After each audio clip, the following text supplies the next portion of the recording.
Hello, everybody. Welcome to this edition of V Radio. Tonight I'll have a couple of guests. I was originally planning to invite two guests, and I lost the ability to get in touch with our second guest. But thankfully, he's in the chat, so I was able to get his info. But first, let me introduce our first guest, who's currently enduring YouTube censorship. You guys know him as the Strategic Eyes Show. Welcome. Strategic back again. Yes. Yes. We taking over the V Radio show. This is my show now, V Radio. This is the Strategic Eyes show. We are in YouTube jail, and we are now occupying your show like Occupy Wall Street. How does it feel to be a victim? I feel victimized. What should I do? Appreciate I'm you a having victim me of on, bro. police YouTube brutality, man. That's what we do, man. That's what we do. I'm exerting my authority on your show. Well, it's good to have you back, man. Always. I just, it's always awesome to talk to you, and you're definitely one of our friends of the show. I'm gonna pull on Johnny. Johnny, are you at the keyboard? I sure am. I won't Awesome. have any camera on though. Again, same problem. That's all right. Hello, everybody. He is trying to get through. That's his thing. If you guys haven't checked out Johnny Walker, give us a hello, everybody. I'm trying to get through, Johnny. All right. Hello, everybody. I am trying to get through. He got through. And not getting very far. Well, hey, man, it's just a matter of time, But yeah, if you guys like Strategic's content and my content, you'll like Johnny Walker Dread, especially. He does a lot of content about his, actually, in my opinion, his production value on his Kyle Rittenhouse videos is better than mine. So if you haven't already, you should check out Johnny Walker Dread. So I'll be sure to put the link to that in the description. I already put Strategics in there. So today we're going to discuss a couple of things. The first of which was this notion that crime is a social construct. I stumbled on this in an article that recently got attention because there was a group of, ironically, left-leaning people who were trying to start a neighborhood watch because one of their dogs had been beaten to death by a crazy homeless person. So I'm going to go ahead and share this with you guys. And we're not going to read the whole thing, but we're going to read some of the key points and discuss this concept that crime is just a social construct. And the insanity will ensue. See if I can pull this. There it is. I found it. All right. So take a look here. All right. There. And then I'll go back up here. Okay, cool. Yeah, you guys can see it. So crime is a social is a construct. My Morning with the Park Slope Panthers. That was the name of the group that was formed just to try to set up like a neighborhood watch. This is an area. It says a Brooklyn man with politics to the left of Lenin tries to organize a neighborhood watch. It didn't go quite as planned. In the last couple of months in the Park Slope, the baby Bjorn wearing capital of the bourgeoisie Bohemian New York, a thief absconded with $200,000 worth of jewelry in a smash and grab. Three boys stole a bunch of iPhones off of subway riders. A ticked-off customer attacked the owner of a bike store. $6,000 were stolen from an auto shop, and a beloved pet was catnapped from a bodega in 7th Avenue. But it was the death of a golden retriever mix named Moose that activated the residents of the South Brooklyn enclave. Early in the morning on August 3rd, Moose and his owner, Jessica Truristic, 41 years old, were out on a walk when a homeless man who lives in the park gave chase. He hit them both with a large stick and threw a container of urine on Moose while muttering about immigrants taking over the park. The dog died a few days later from the internal injuries after 2 emergency surgeries. The man who killed him is still at large. A few weeks later, on August 20th, Christian Namek issued a call to action on Nextdoor, a social media site for local organizing. Quote, "Do we want to organize a community safety patrol and take our park back? Think what the Guardian Angels did to take back the subways in the 70s and early 80s. We may also get to wear cool berets. I'm being serious," end quote. I remember the Guardian Angels. They were actually in an issue of Black Belt magazine back when I used to read that all the time. Anyway, Namek, 59, had been part of the Occupy Wall Street protests. I don't know what that's like. in 2011, and his financial consultancy firm focuses on themes of, quote, climate, renewable energy, gender lens, racial equity, economic advancement, end quote. Quote, how Park Slope Panthers as a group, how about Park Slope Panthers as a group name, he suggested. When I got into the inaugural Park Slope Panthers meeting held last Saturday in Prospect Park, near where Thurstic was attacked, there were 6 people, including Namek, who were overlooking a sloping meadow that was bathed in sunshine and filled with giggling kids and hipster couples on dates. It was one of those early fall days that reminds you why you're willing to live in a city, more rats than humans. So anyway, he was handing out like stuff, and I don't want to get too deep into this because it's long, but what happens next is some Antifa-minded people show up and say, we're super not into what you're doing. Like they literally said that, and they got mad at them about it. He's like, so actually we can go read that part here. A group of 4 who looked to be in their early 20s, 3 women and 1 man, rolled up about 15 minutes into the meeting. Are y'all the Park Slope Panthers? The one who asked was dragging a speaker on wheels and playing electronic music, presumably to drown out the meeting. We are super not into you guys having your meeting or doing anything in the park.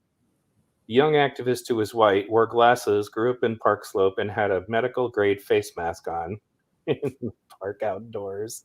Anyway, like his 3 comrades, was also super not into the cops or anything resembling the cops. When Namek told him, we were taking turns introducing ourselves, the activist informed Namek that he wasn't super into abiding by the structure you're setting up. Namek asked them to just move along. When the glasses kid replied, yeah, we're not going to do that, Namek invited them to sit, prompting the group of conscientious interrupters to decamp to a nearby tree to game plan. The park was filling. There were barbecues and birthday parties underway. Eventually, the young activists decided to join the circle. Anyway, so they go into kind of explain why they were calling themselves the Panthers was just because of the statues out front. So, of course, these people were upset that, it was like they were culturally appropriating the Black Panthers or something like that, and there was never really any way to get around this with these people. He said that, the kid with the speaker spoke up. So it sounds like this person has been pushed out of this is talking about but what should they reasonably do about the man who had killed Moose? He'd reportedly been spotted swinging his stick on Flatbush Avenue, chasing down another woman and her dog in the park while screaming, let's see some action here. The kid with the speaker spoke up. So it sounds like this person has been pushed out of an unimaginable amount of systems. He added that the assailant was probably neurodivergent. Crime is an abstract term that means nothing in a lot of ways. The construct of crime has been so socially constructed to target Black and poor people. So, right, yeah, I agree with you, countered one of the older folks who seemed confused. So anyway, that's really what started all of this, and they eventually actually, of course, there's somebody with an ACAB hat on, right? But the point is that they made this comment that crime is like a social construct. So the notion is that, what we decide is crime is like relative or something depending on our culture. And I did a little more reading up on this, and I know I don't think I sent anything to you, Johnny, but I'm pretty sure you've looked at the strategic. But yeah, I saw the article.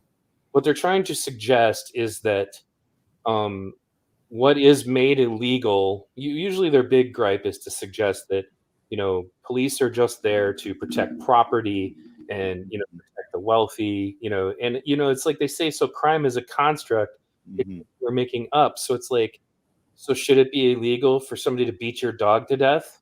And they never provide any kind of answers as to, just as you and I have been talking about for a while, strategic, is that in their math, in their, their equation, the victims don't seem to exist. So we have to protect the random crazy guy who's trying to beat up dogs with his stick and apparently people and kill them, but not like the innocent people that they've hurt. So you go ahead, strategic, and then I'll let Johnny go after you. Yeah, let me jump in here. First of all, a few points. Number one, I read this article. I appreciate you sharing it with me. It's very interesting. But there's a few things to take away from it. Number one, all of the activists were Caucasian people. And there was an African American who was a part of the group who was actually on the side of the Panthers looking to try and clean up that community. And there's a reason why I injected race into that, because what I'm noticing is that most of these activists that are so on the fringe, they're usually disaffected, outcasts, young Caucasian, sometimes college educated kids, not adults. Right. And I think a big part of the problem is a failing of our society. And why do I say that for? Because we have neglected the upkeep of our society for a very long time. And we'll use mental illness as an example. We don't invest in mental health treatment. We don't invest in a mental health infrastructure that can actually help people, right? So my first law enforcement job, I was a peace officer, which is a glorified security guard for the state of New York, in a mental health prison and a mental health treatment hospital. They were right next to each other, right? And in that building I worked in, it had 30 floors. We only used 5 because Pataki, who was the governor of New York State, took all the money out of mental health treatment. And so therefore there was no money to keep the upkeep of that building and actually use the infrastructure to get people off the streets. Now, where am I going with this? Right. Where I'm going with this is that these folks are people who are on the fringe that they've always been here. It's not like this is a new phenomenon. These counterculture anarchists, they've always been here, but we're listening to them now more than we ever have. That's why it sounds as though their message is so loud. And one of the techniques is by latching on to the deficiencies in our society. So they're going to latch on to inequality. They're going to latch on to mental health treatment. They're going to latch on to police brutality. They're going to inflate these things beyond what they actually are to make themselves righteous fighters and allow themselves to be heard. And that's the problem we have. We're listening to these folks, but I feel like the only reason why they have a voice is because we've given them a voice. We've given them things to latch on to. We're actually listening to them. These guys are anarchists. These guys are walking victims. These are the very same people who would be victimized by the guys that the Panthers were organizing against to try and bring awareness to and stop them from terrorizing the community. But they don't care. And I don't know why they don't care. But I think one of the big things is that for the first time in many of these young people's lives, they matter. Because for most of their life, they were ridiculed for having purple hair. I don't think there's any thing wrong with purple hair, but there's a lot of people who do. They're ridiculed for dressing up as animals and monkeys and dogs and pretending. And, they got that whole furry thing. These are those folks. These are them. These are the kids who were bullied, who were marginalized, who were outcasts. And because of the state of our society, they now have a voice. And now we're seeing just how detrimental that is when you allow people to have these type of viewpoints. Right, for sure. Johnny, go ahead. I hate purple hair. But, I've said it before. I'll say it again. The lack of perspective on the count of these kids is staggering. They just don't understand hardship. And so everything that happens to them, they think is some sort of, they react with righteous indignation that such a terrible thing could happen to them. And we saw it with I'm left of Lenin. They don't realize what Lenin did. And we have really lost the ability to get through to these kids that a lot of people have really greatly suffered in history. They don't realize how bad things could be. But again, I mean, I grew up, my family, a bunch of coal miners, and the hardships that they went through, these kids wouldn't last 20 minutes down in the hole. But now they see this injustice around them and they think that it can't get any worse. But they don't understand that it can always get a lot worse. They actually have it pretty good. They probably live in their parents' basement. They got a computer. They get fed. They don't realize just how much people can suffer out there. And I think that at some point, we need to start to wake them up a bit.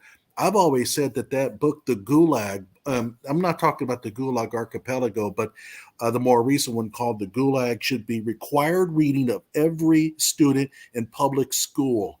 Because once they see that, the big support for all the communism and the Marxism and the flags with the the hammer and sickle will dissipate once they start to see what actually really happened back then. But then again, maybe not. I think a lot of these kids have a real screw loose, and they might actually get turned on by the thought of, inflicting insurmountable pain on other people.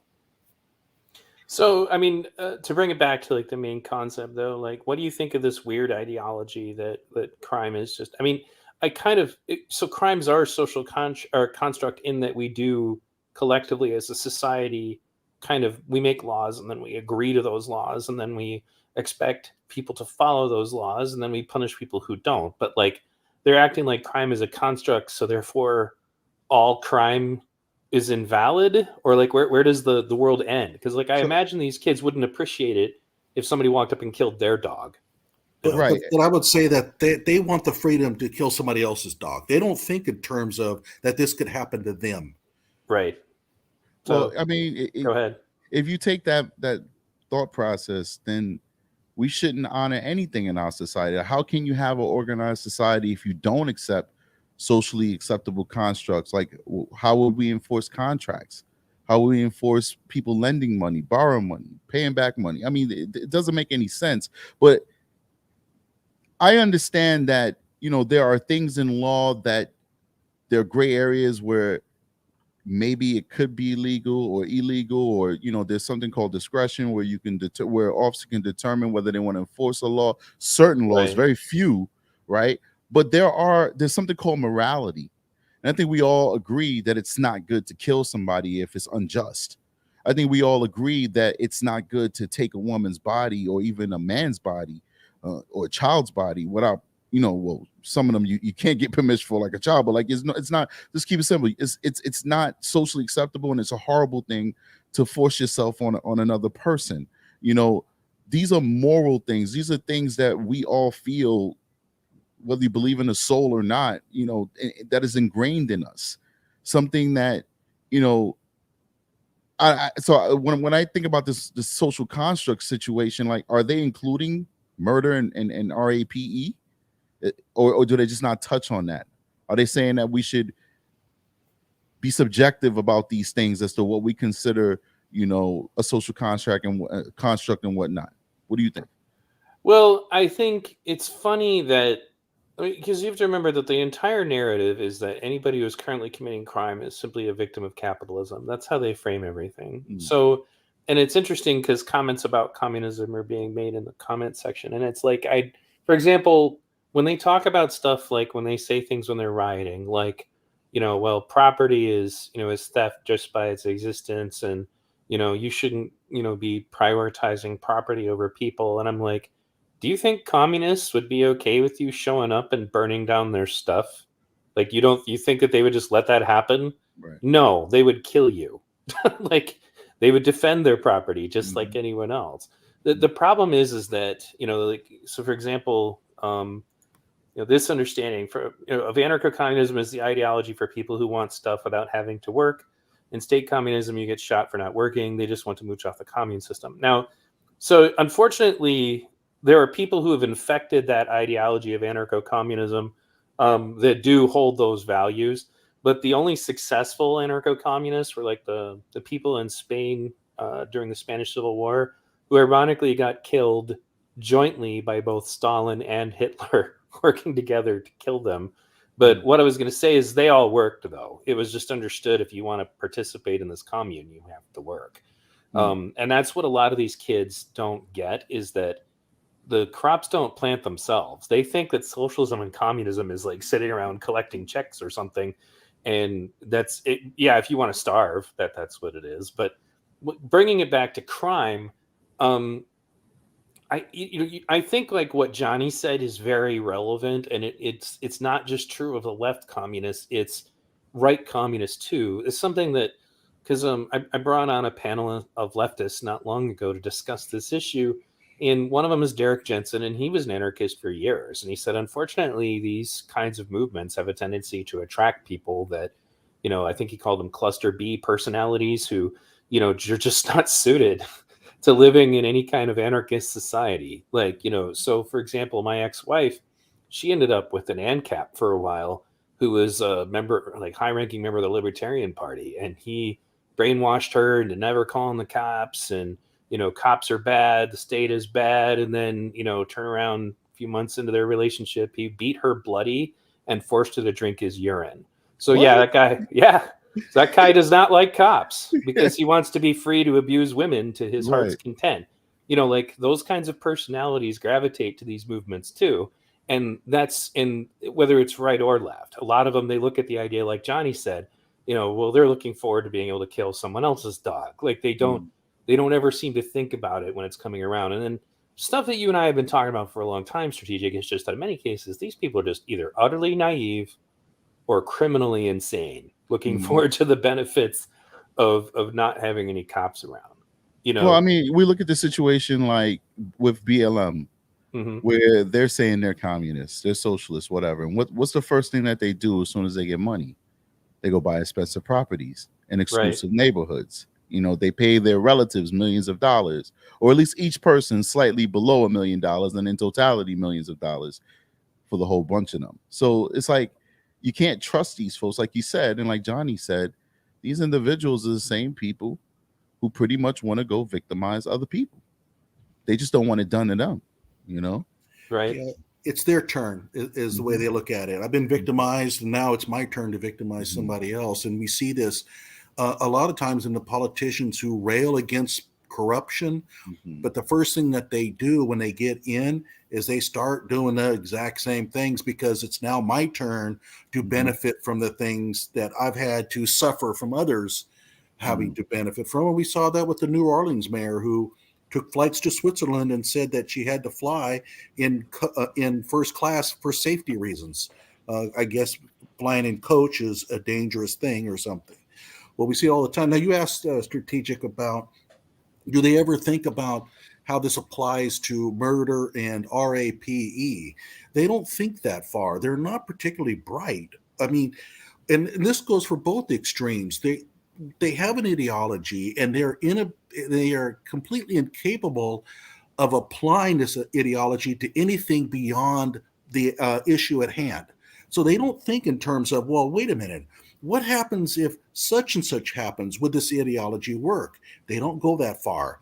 They're not particularly smart, and critical thinking is just simply non-existent with them. And we see it also with the sovereign citizens.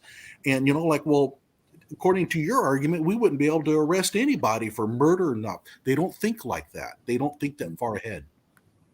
So funny, like I did a show where I actually did like a review of an interview that TYT did. You guys know I hate TYT, but I watch everything. And TYT had a Brooklyn prosecutor, well, not prosecutor, a Brooklyn defense attorney, public defender, who is an abolition of prisons person. And they actually gave a good interview. Like they challenged her because for some reason they've now gone from the left perspective of prison reform. Like TYT is now hard right when it comes to not supporting prison reform. So they're actually giving a good interview where they're challenging her. And Cenk asked her a question. He said, listen, what do we do with the people who don't want to be reformed by whatever programs you want to give in the place of prisons? And what do we do with the murderers, and what do we do with the rapists? Excuse me, I said the word on your channel. Hope you can. I don't care. I use that word all the time. Go ahead. Right.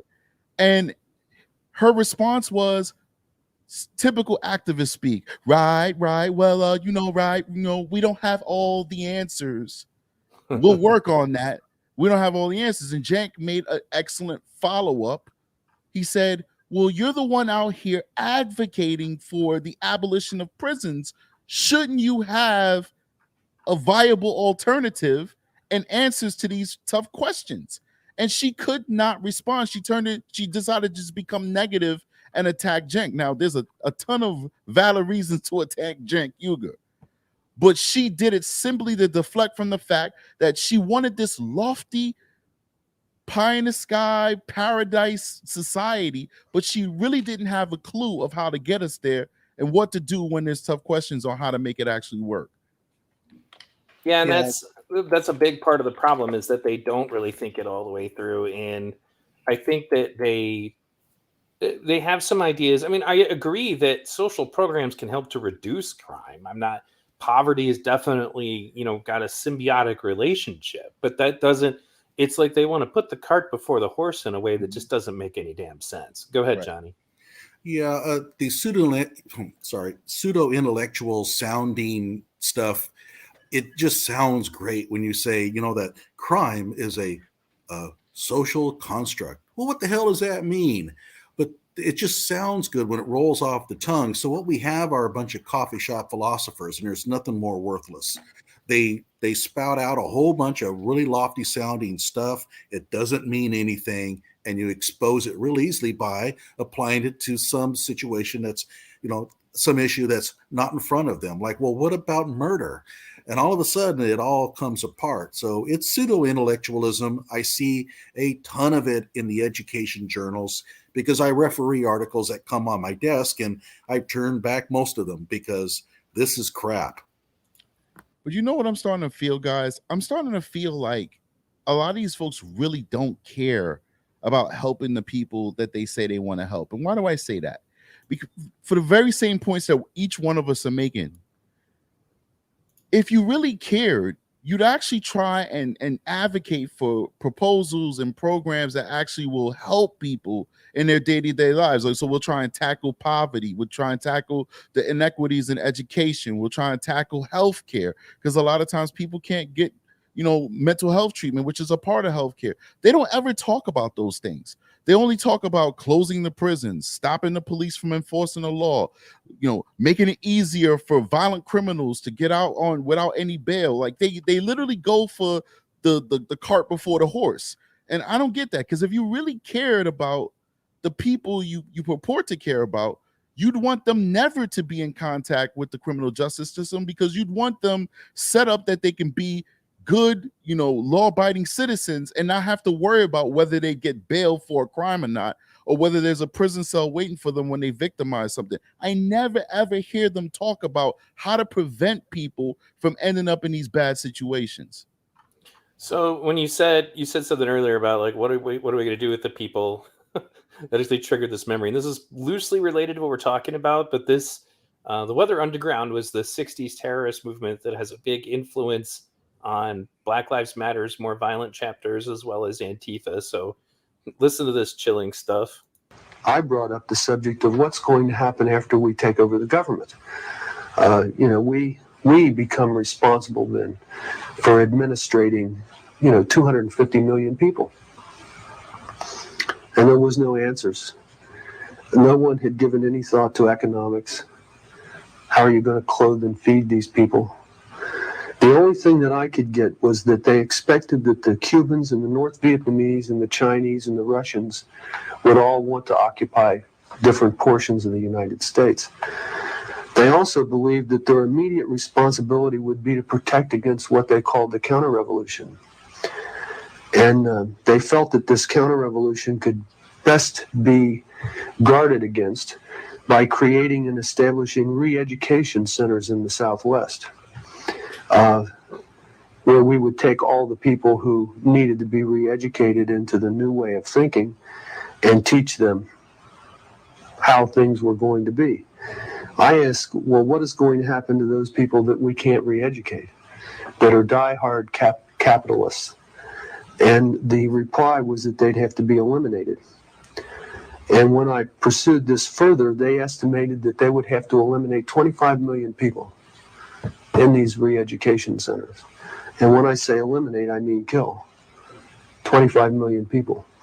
I want you to imagine sitting in a room with 25 people, most of which have graduate degrees from Columbia and other well-known educational centers, and hear them figuring out the logistics for the elimination of 25 million people. And they were dead serious. So they don't have a plan, not a good one anyway. In the long run, most of those people haven't heard that kind of crazy stuff. That's the stuff that you hear when you've been in the cult a lot longer. But those people are professors now. One was Obama's mentor. Like, those folks should be in jail right now. Right. They should have been in jail for like what 20, 30 years now. And This Bill is Clinton crazy. pardoned 2 of them in his last hour as president. That weird DA in San Francisco just got recalled because he was just letting everybody back out on the street.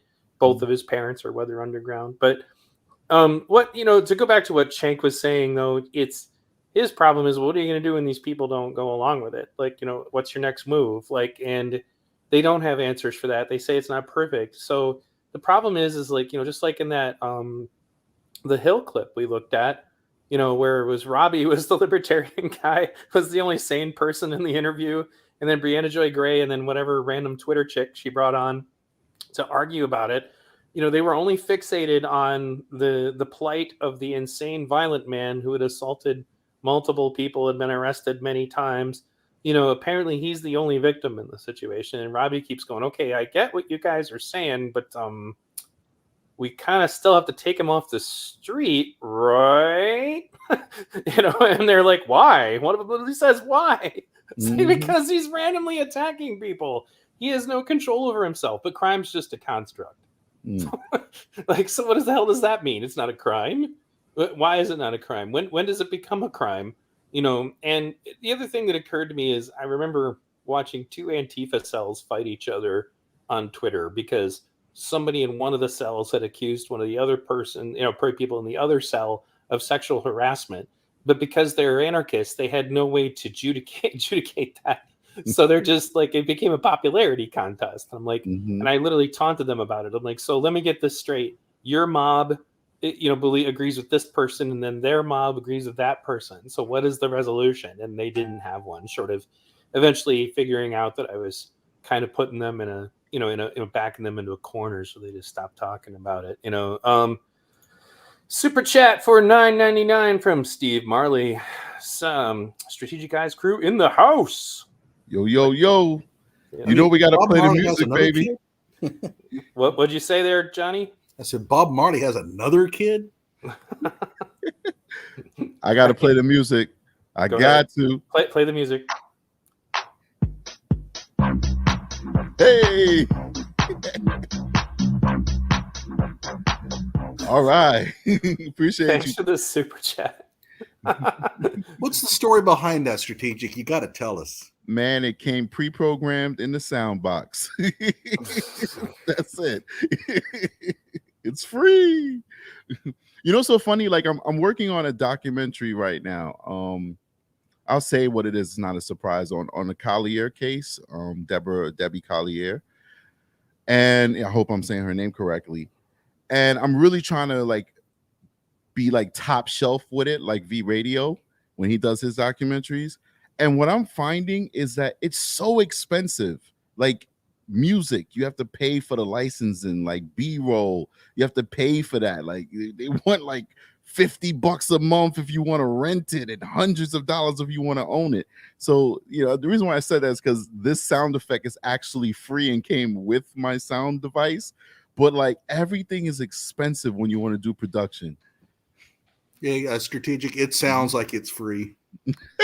You got jokes, man. Before we move on, Johnny, I wanted to give you an opportunity to comment on the crazy Weather Underground video I just played. Oh, you know what? I may have had something to say, but I kind of forgot. I should have said something earlier. Sorry. Wait a minute. Nah, you're all right. You're all right. That's fine. So, okay. So now, before we move into the next phase of our show, I just want to be sure we've capped off this issue of crime as a social construct. It's like, I kind of get what they're getting at. The problem is that one person's social construct is different than another's, and we still need to have some basic, genuine understanding that we shouldn't be allowed to hurt people. But that's the problem is that they, in their version of the social construct, it's not illegal in their minds for Antifa to take a bike lock to someone peacefully protesting mask mandates.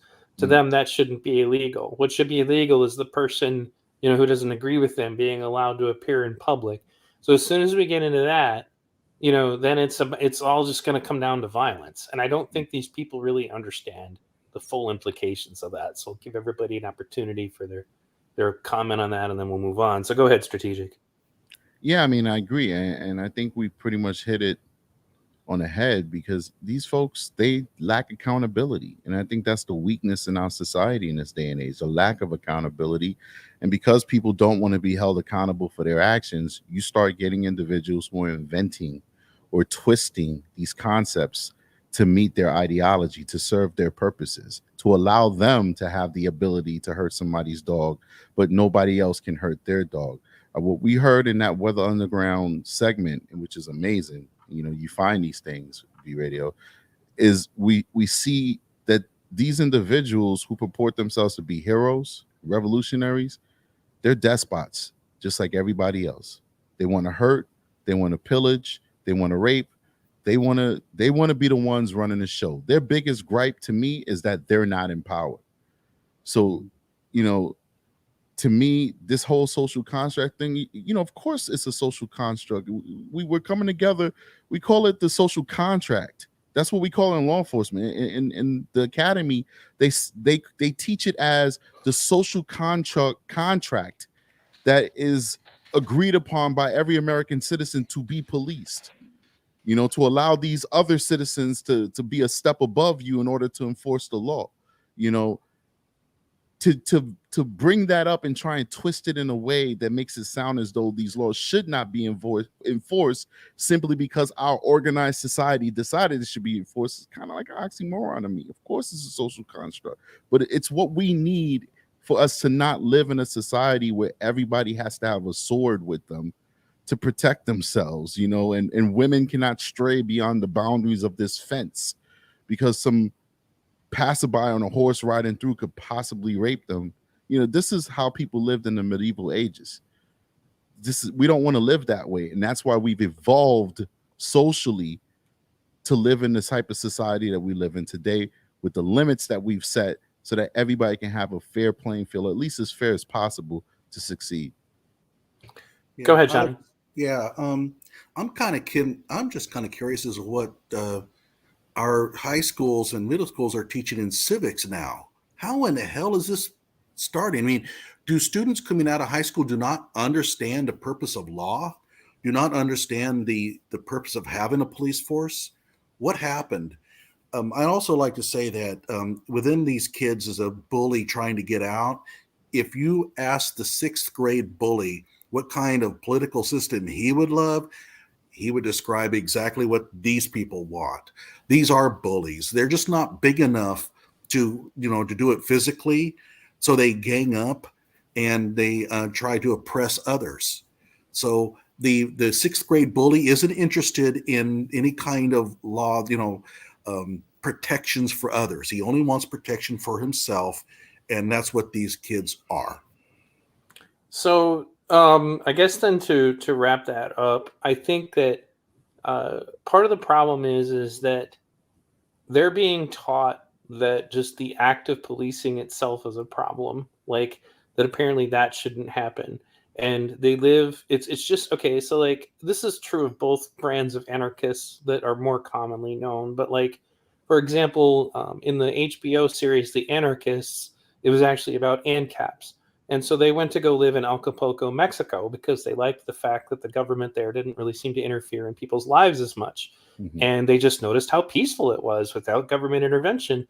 And what they didn't realize was that the only reason it's peaceful in Acapulco is because the cartel enforces the peace, because they recognize that they make an awful lot of money off the gringos who come to Mexico to spend their money in Acapulco. Literally no other reason.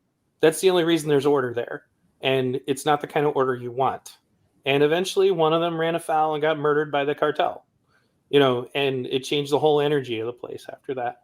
But they didn't recognize that the order that they were taking advantage of by living there was still being maintained. It wasn't like some kind of peaceful, I won't harm you if you don't harm me, like invisible thing that was protecting them. It was literally the cartel recognizes that they make money off of tourists. And that's the reason why they went on Acapulco, to be safe. But if you deviate, like one of them got in trouble because he was selling drugs and he wasn't in the cartel. They're like, yeah, that's going to stop now. You're going to be dead. Like they made it very clear to him, don't do that.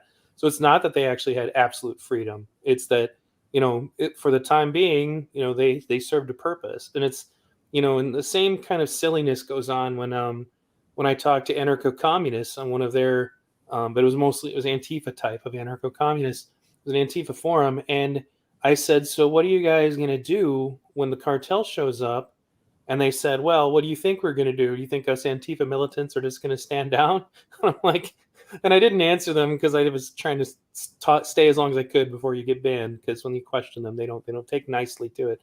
And it's just, the reality is they're going to get their ass kicked.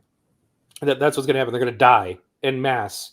Like they have no concept of what they're talking about. And you see that up close and personal when Antifa in Los Angeles beats up soccer moms and street preachers and peaceful people who are just there filming and covering the situation. Like my friend Chris, for example, WYSIWYG TV was there, and they just beat him up. They didn't even know who he was.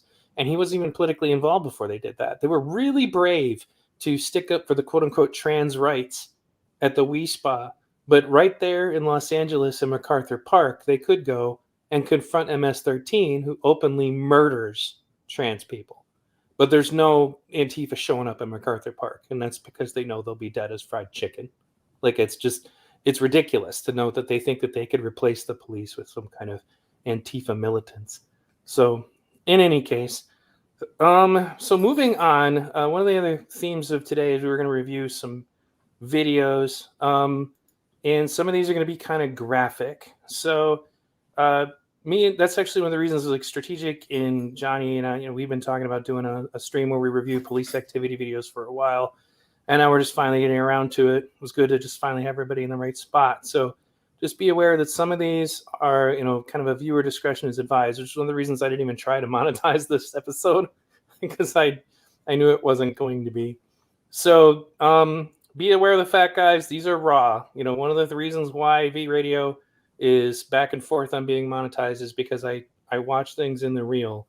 And I don't do this to try to gratify or glorify violence. It's that I think a lot of the people who talk about these topics have no idea how ugly it really looks. Like, it's all in their heads. It's all like police just randomly showing up and throwing people around, and that everybody who they are trying to arrest is an innocent person. And the other thing in the videos that I picked out is it will kind of demonstrate just how little time a police officer has to come up with the right decisions. But before we get into that, I want to start with one thing that I forgot to pull up,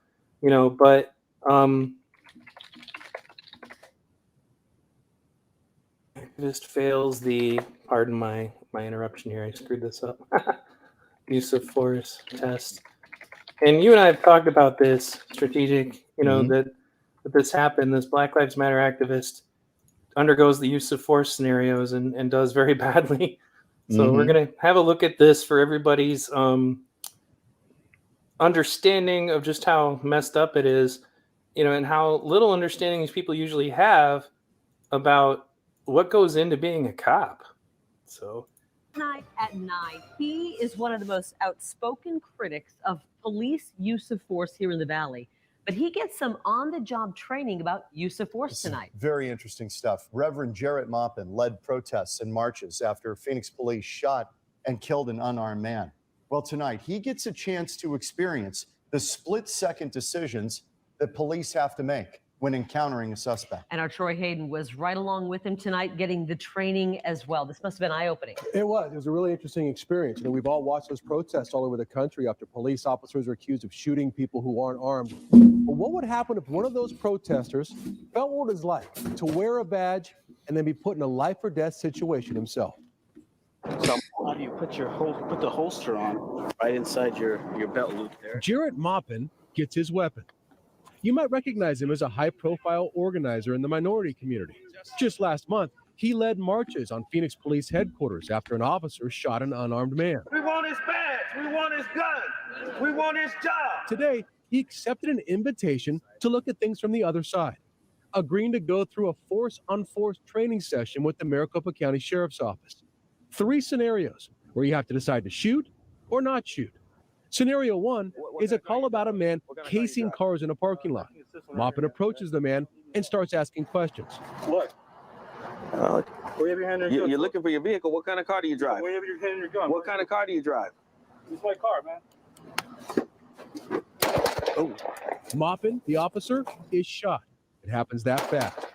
At what time did you think that it was time for you to address the use of force that was given? When he came to the back of the vehicle, Okay. and was hiding, I could sense something was wrong. Scenario 2, a call of 2 men fighting. What's going on today, gentlemen? What's wrong with you? What's going on today, gentlemen? What do you want? What's happening here? What's wrong with Back you? up. Huh? What are you doing, man? Hey, you shouldn't approach me. were You just shouldn't approach arguing. me. He shouldn't approach me. What happened in there? Yeah. What are you doing? You just shot him? Hey, he rushed me. Tell me why you shot. Well, I've shot because he was within that zone. I felt there was an imminent threat. I didn't necessarily see him armed, but he came clearly to do some harm to the officer, to my person. It's hard to make that call. It shakes you up. Again, an unarmed man was shot. Scenario 3, a call about a possible burglar walking down the street. Maupin gets him on the ground. He's not complying. I need you to keep your hands up, sir. For what? Because I need to check that waistband. He's got his gun to his back. Because I don't know what you have under there. Everybody, look at this guy. What are you doing? No shots fired, but the suspect did have a hidden knife in his waistband. I went through the scenarios too, without seeing what Maupin did. So, do you have keys or do you have anything to show me that? No, I need to talk to you. Come on out over here. Well, I'm dead. Maricopa County Sheriffs, get on the ground. Get on the ground. Both of you, get on the ground. Get on the ground. For what? Get back. Get back.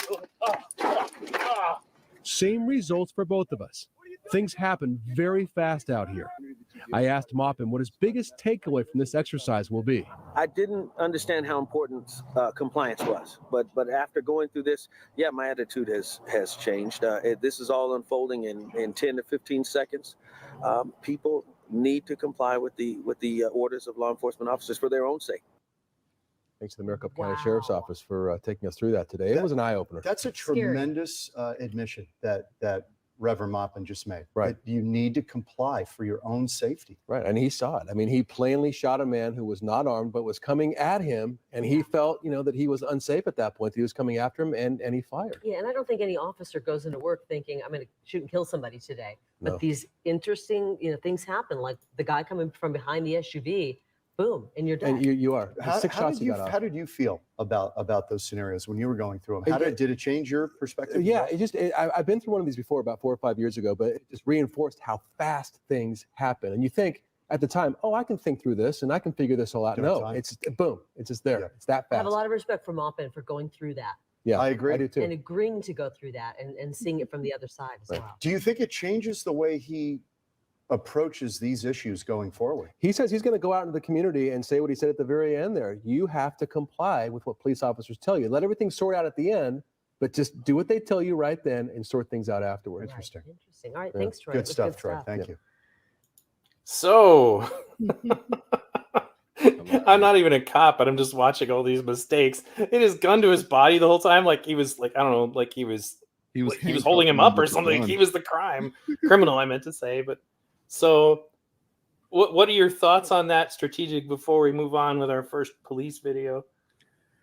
It's one of the reasons why I decided to start on YouTube, to bring awareness. Like every single African American person, minority, Latino, whatever, who either is in law enforcement or who gets experiences like this reverend who's an activist, you learn that the reason why there's so many deaths between, and it's not a lot, but I'm just saying, between police and minority groups is because of the lack of compliance.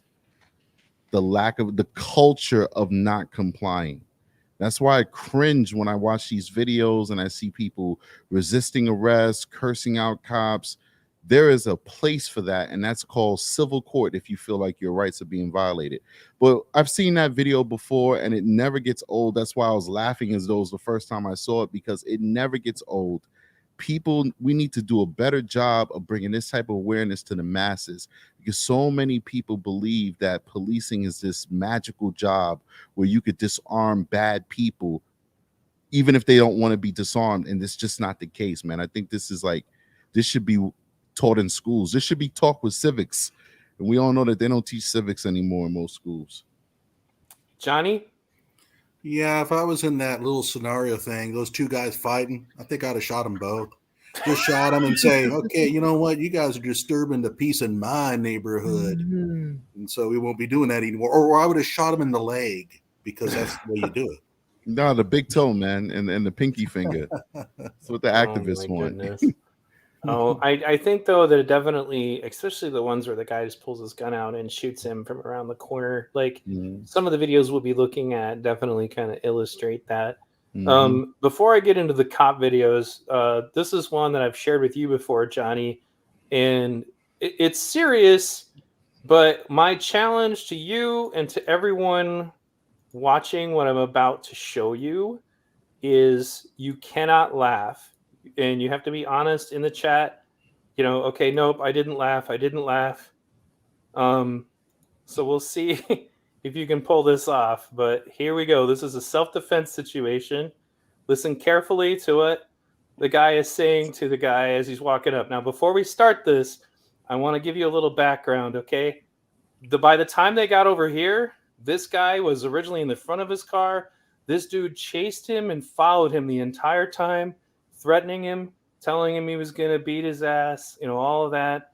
You know, and by this point, this guy has retreated probably a good 40, 50 feet, and the guy just will not let up. So this is where it starts. And again, this is not police. This is a self-defense scenario. Get down! Oh, now put your fucking hands up, pussy. Put your fucking hands up, pussy.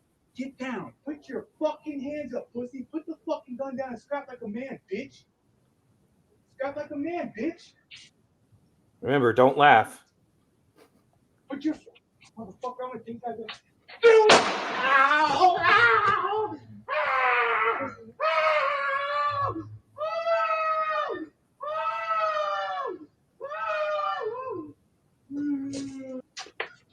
Get down! So strategic pass. Johnny, did you avoid laughing at that guy? I think I'm jaded from it. I've seen it so many times. So Oh, damn it. You guys have already seen it. I've never seen this before. No. I've never seen it before. But what I was thinking was that made me not laugh is I was watching the guy with the gun, but right before he shot him, he had the gun pointed to his head. I was like, oh God, please don't shoot him in the head. But then he lowered it a little bit, and I guess he got him sent to mass. It's the thing about what he said, and like my son laughed because the guy takes his shirt off to be tough, and he has another shirt on. So like all he did was manage to have another layer. The funny thing is, if this is like not a stand your ground case, this guy is gonna get charged. If it's a stand your ground case, then you know he doesn't have to worry about it. He's well within his legal rights to having shot this man. So as people are pointing out, it was turned out to be that the guy did have a knife in his waistband, and he was reaching for it, which was what led to the guy finally shooting him. It's justified in any state then. Right. And it's still messed up. And it's the part that I tell people not to laugh about. It's just the sound that came out of him was just like, he went from, I'm a really tough gang member hoodlum guy to suddenly I'm yelling ow and screaming on the ground. And it happened that quick. And I couldn't find a good version of it because, again, this guy backed up a lot. He's really trying to just get this guy to stop, you know. And it occurred to me as it's popped in is like it's similar, like, you know, but he's a citizen protecting himself. But like we were just looking at a guy in a police scenario, you know, who's not allowed to shoot. But at least the cop will have a taser, you know, hopefully it works, which we've kind of been over that it doesn't. I just did another police activity marathon where I'm watching them try to use tasers. And Jesus, it's like what, I don't know, 30%. I mean, maybe I'm being cynical. How often would you say, is there a statistic on how frequently tasers actually work? I mean, there's a statistic, I think it's like less or a little around 50%.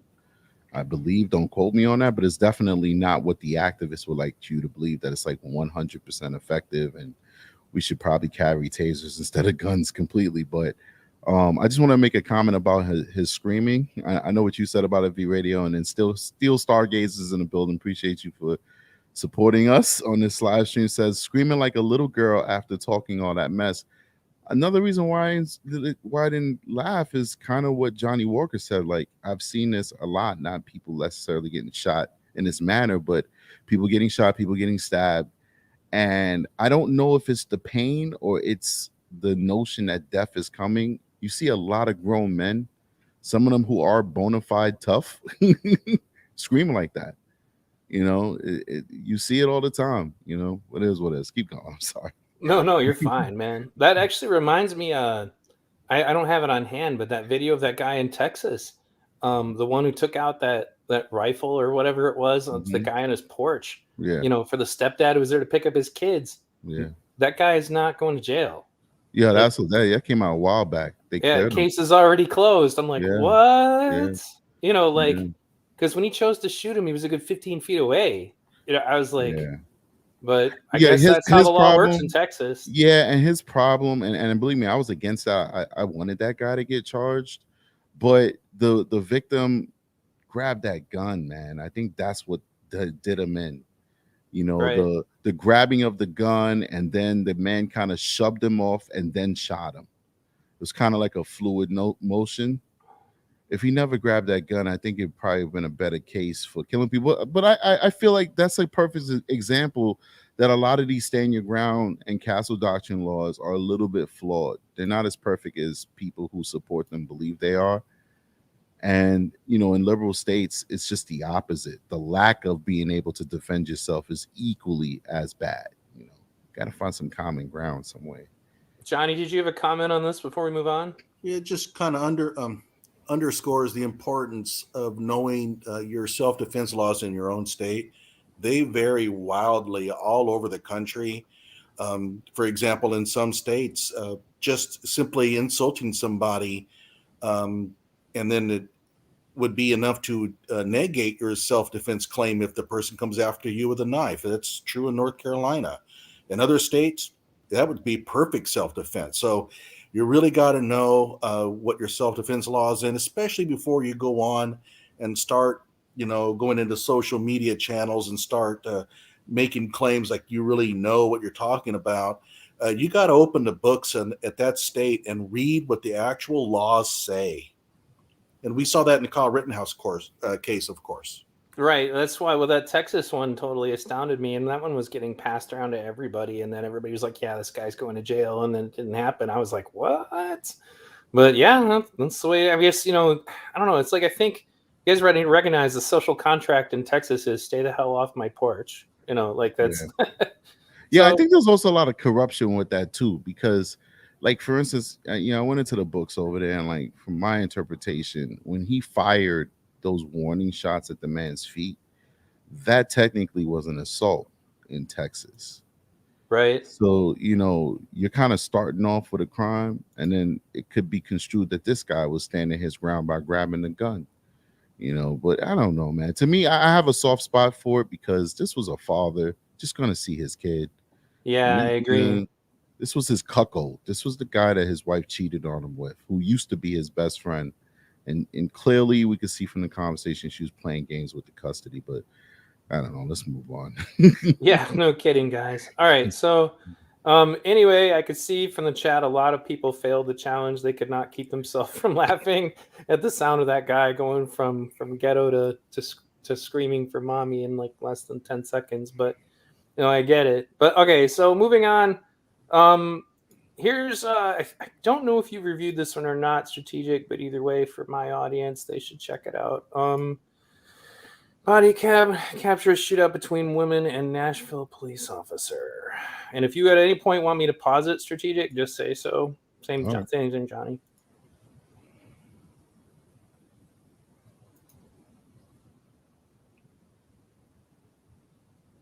Which one is this one? Is this the one with the young lady who allegedly was running away? No, I don't think so. Well, she runs away afterwards, but you know, I've seen this one before. This is the one with the BBW? Yeah, I covered this, man. I got it. This was like early on in my Just YouTube bring your bag career. out here. Ma'am, stop going through it. Come step right back here. What did you take out of it? Nothing. I was Okay. All right, listen. Just come back here. I think we're getting off on the wrong foot, okay? Because I'm really confused on why I'm getting stopped. He's got several warrants. Okay, that has nothing to do with me. You don't know who's in the car. Nobody's in my car. Well, now I know that. However, now I'm going to address the other problems. Okay, so you want my bag and all my belongings. So just step right back here. Can I use the restroom? And let you know this is being audio and video recorded, just to fine. let you know. Okay. 23. If you did have one more, that would be good. What is happening here, dude? Dispatch any unit near Ewing Drive. So, like, one thing I want to point out right off the bat is because of the current political climate, there's all kinds of pressures on this police officer at this point because he's stopping a black woman, you know, and he's letting her go in her car all over the place, man. Like, you know, so he doesn't even think he's in any danger. I mean, I don't know if, like, but to me, that's a no-no. Am I wrong, Strategic? You know what? I'm having a problem with that statement in that I don't think cops operating like that. You know, obviously Okay. I work with a lot of Caucasian guys. What we see is bad tactics. Cops aren't thinking like, oh, this is a black woman I stopped. I'm just going to let her keep digging in the car so she can shoot me. They specifically give psychological tests and all that stuff to weed out people who don't think like that. All right. The way Sure. we're programmed is we're mission critical, on point. You just have poorly trained cops. And this guy is not built for the job. And you'll see a picture of him later, I guess. But terrible tactics here. Not controlling the scene. You have probable cause to stop this woman. You have every right to do whatever you have to do police-wise. He's just not doing it because he's a terrible cop. But let's keep going. Right. And for church, Ewing Drive and for church. Can we step back here? 21 to 23. Do you need code 3? Negative, just code 2. So it's just in here? Yes, sir. Okay. Was there? Well, I'm about 5 minutes from you. Is this? Yes. It's probably another day. I don't even know what's happening here. This is an illegal search. She just let him have it, I guess. Yeah, but you have to get clear consent from her to search it. Yo, can I search your bag? Are you sure? I just got pulled over because my name is on the car. Is she being detained? Is she arrested? Like, what's going on? But I do got weed. And keep in mind, he's a tactical trainer for the police department. He is? Yes. Wow. This guy is like 400 pounds when you see him. He's like, you can't even fight her. And Ewing. Like, that's thrown out. That's not, you can't use that in court. Can I have you starting around here about 4 minutes away? Disregard, actually, disregard on that. He's like, I'm gonna smoke that myself later. And then he just throws it in the car. Yeah, I'm not done with that though. Where's your Barehanded. He doesn't know if it's got fentanyl. Like, people lacing all kinds of stuff. Barehanded. He allows her to take the purse back. You scaring me. Thank you. Oh my gosh. What is happening here? This is bananas. She could have killed him like 40 times at this A million point. times. If you're gonna be searching her bag, you found drugs, she should be in handcuffs, man. Oh, I'm sorry. I think I'm too loud, guys. I'm getting in trouble. Sorry about that. Here, do me a favor, Trevor. Don't get in trouble hold on. now. Put me in handcuffs. I haven't done anything wrong. Ma'am. No. Oh, here it goes. Oh boy. She made sure she grabbed her bag. Get down! Get down on the ground!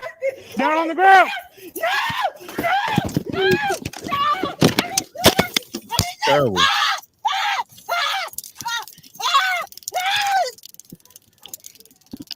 He can't even pull out of the car. I didn't do nothing.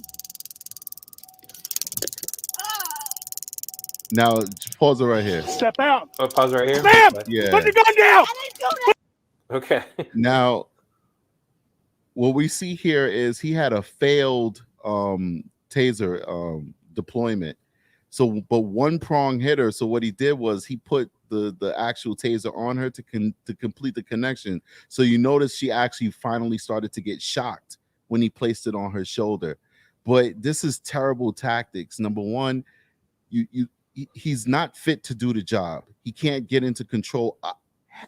Extremely overweight woman, extremely morbidly obese woman he's unable to actually take it under control. And somebody in the chat just said it's a dry stun. That is not a dry stun, and it's not called dry stun. It's called drive stun, like you're driving a car. And a drive stun is simply plain compliance. You're just burning somebody's skin. What he did was he completed the circuit and he actually tasered her. You keep going. Okay. So real quick, I'm gonna hit rewind one time. All right, because this is when the craziness starts. Yeah. Step out. Ma'am, put the gun down. Put the gun down. Bananas. 42 shots fired. Shots fired. Bananas. 10-4, 13 keep at that code 3.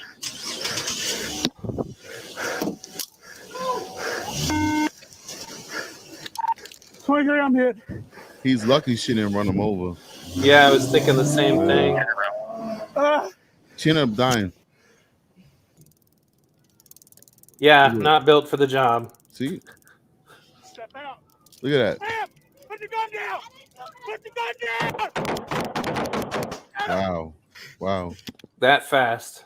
Hey, he looked like Humpty Dumpty when he fell too. I'm sorry. 10-4, 13 keep at that code 3.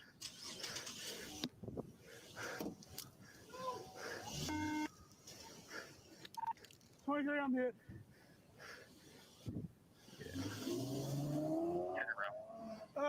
And then she gets in the car and he doesn't finish the fight. He gives up. Right. You know, like, and some people say, oh, well, you know, have you ever been shot before? Shit. Hopefully that never happens. But we're trained to keep going until the threat is done. She could have just as easily have turned that wheel and run him over. You know, he was supposed to keep firing at that vehicle until the threat was stopped. It's strategic. I got a question for you. How much of the fact that she doesn't seem like the type that would do that? I mean, you know, she doesn't come across as a violent criminal when you listen to her talk. And maybe I'm being naive about it, but what do you think? I mean, how much did that play a role here?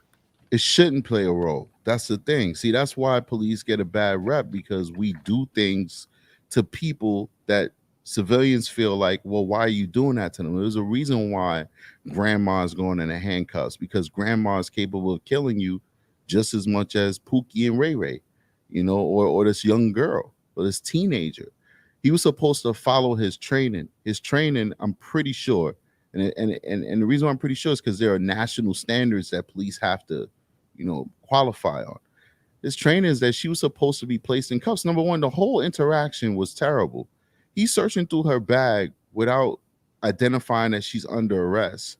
And if she's under arrest, he should have handcuffed her and then did an inventory search. So that search was kind of illegal.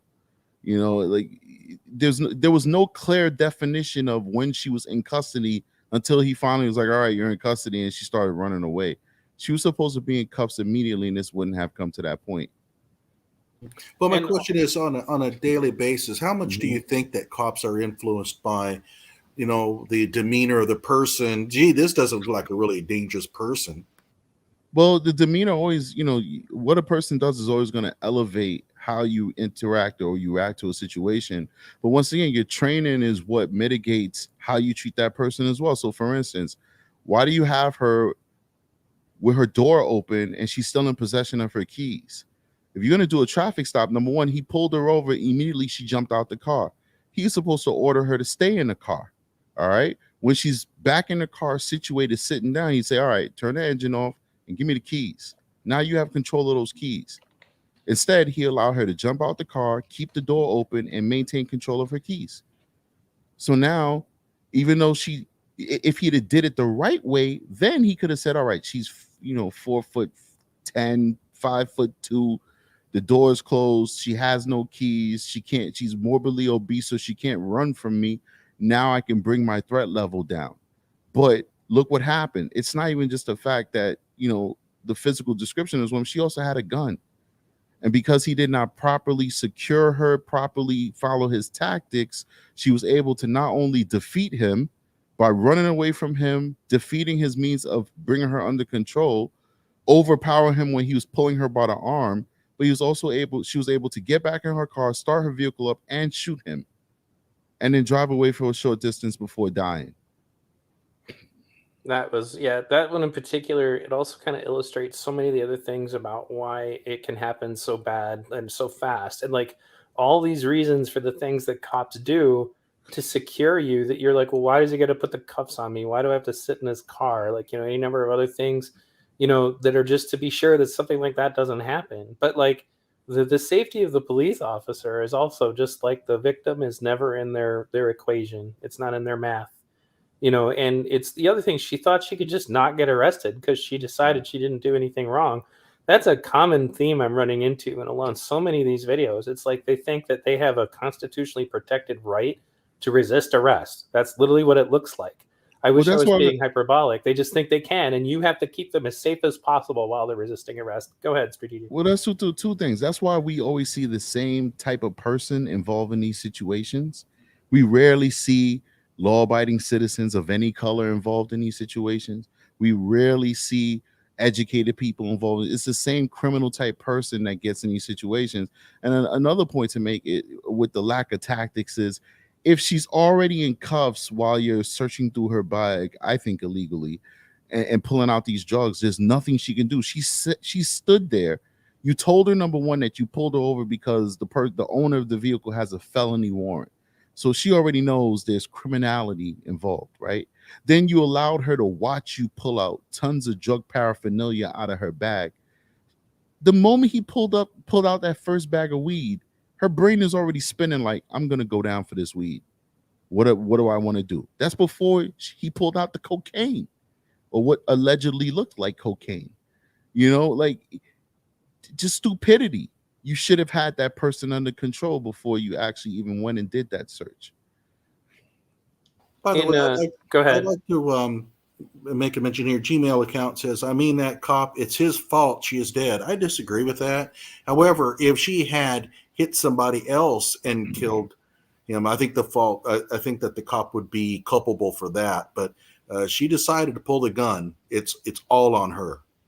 I'm going to push back on that. I'm going to agree with Gmail account a little bit, not just because she's my favorite. I love you, Gmail account. Thanks a lot for being a Strategic Guys member. But anyway, did you just assume an email account's gender?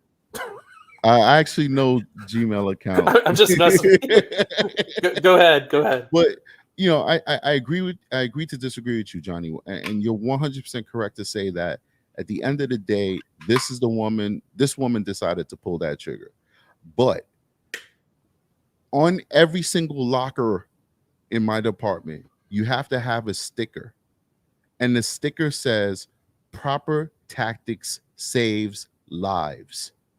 That's not just for, it doesn't say saves police lives. It says saves lives, as in everybody's lives, bad guys and good guys. If he would have practiced proper tactics, it would have never gotten to the point where she could have pulled the gun and almost killed him or anybody else, and then, of course, herself. His tactic, he's the trained professional, and therefore he has to be held to a higher standard. Now, would I ever agree to him being charged for that? Absolutely not. Even civilly liable? Absolutely not. But as a professional looking at another professional and knowing how horribly this trainer, you alleged to be a trainer, handled this textbook stop, morally, he's culpable to me. You're wrong. So can we go ahead and move on now that I've said it? Yeah. Listen, I love a decisive person. I'll take that L, man. That was decisive. That was classic. I'll take it. he's learning that from interacting with too many leftists on Twitter. That's there we go. That's what that hurt. Oh, and you're racist too. You're racist because you disagree with him, John, Strategic, and you're a fascist because you disagree with him, and sexist, even though we weren't even talking about women. As an oppressed person, I'm going to use my privilege to dominate this conversation. Thank you very much.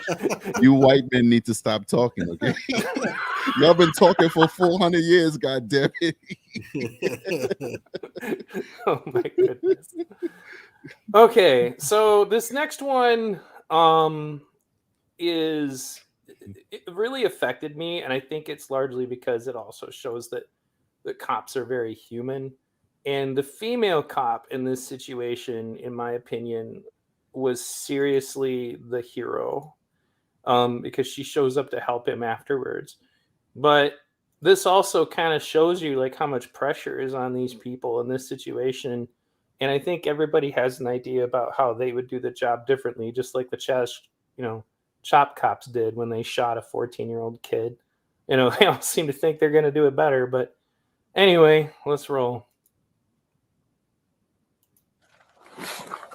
How you doing, Ruffin? Are you fine? Are you fine this morning? Can you just have a seat for me? Can you just have a seat for me? Step back. You're gonna get tased, bro. Step back. You're gonna get tased. Step back. Step back. You will get shot.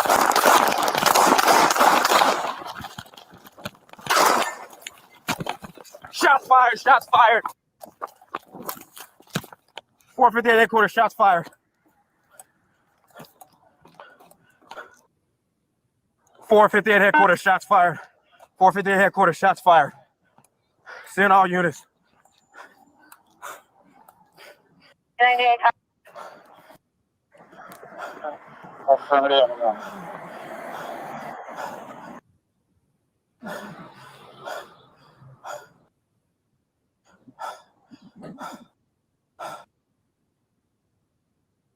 Yo, he chased me, man, with these knives.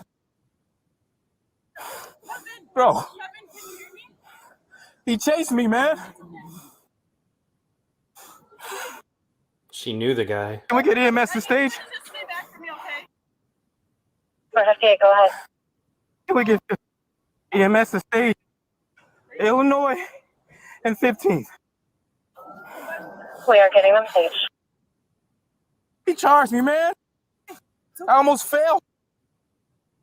Hey, take a breath.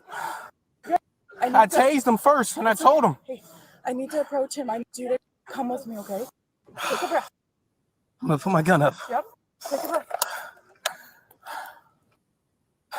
Kevin. Kevin.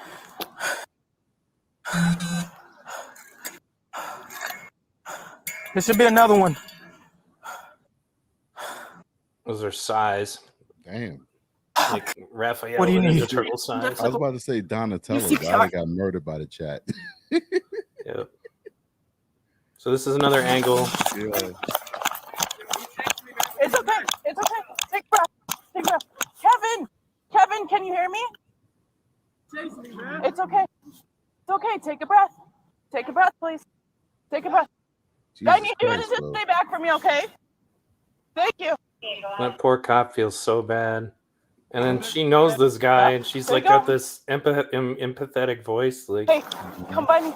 Come by me. Come by me. It's okay. It's okay. I almost fell. Hey, it's okay. Hey, take a breath. You're good. I tased him first, and I told him. Hey, I need to approach him. I need you to come with me. That dude gonna get psyched off the job, man. I'm sorry. Put my gun up. Yep. Take a breath.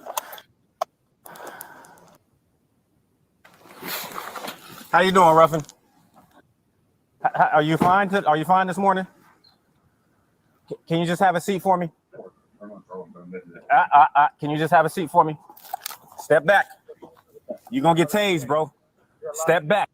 You're gonna get tased. Step back. Step back. You will get shot.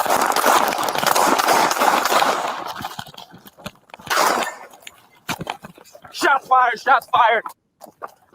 Damn, he was really chasing after him. 450 at headquarters. Shots fired. that guy stayed up for a while. Yeah, absolutely. 450 at headquarters. Shots fired. 450 at headquarters. Shots fired. Send all units. 98. Affirmative.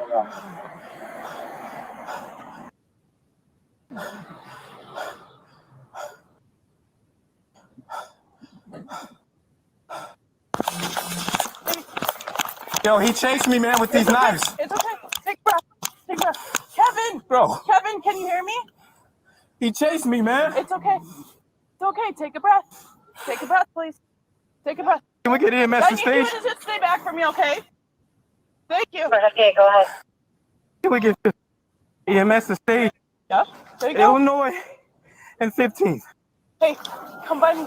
We are Come by getting me. them staged. Come back. He charged me, man. It's okay.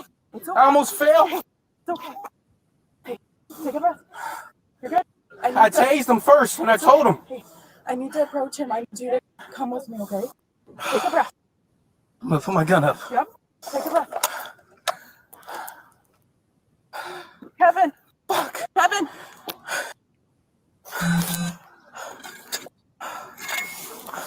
There should be another one.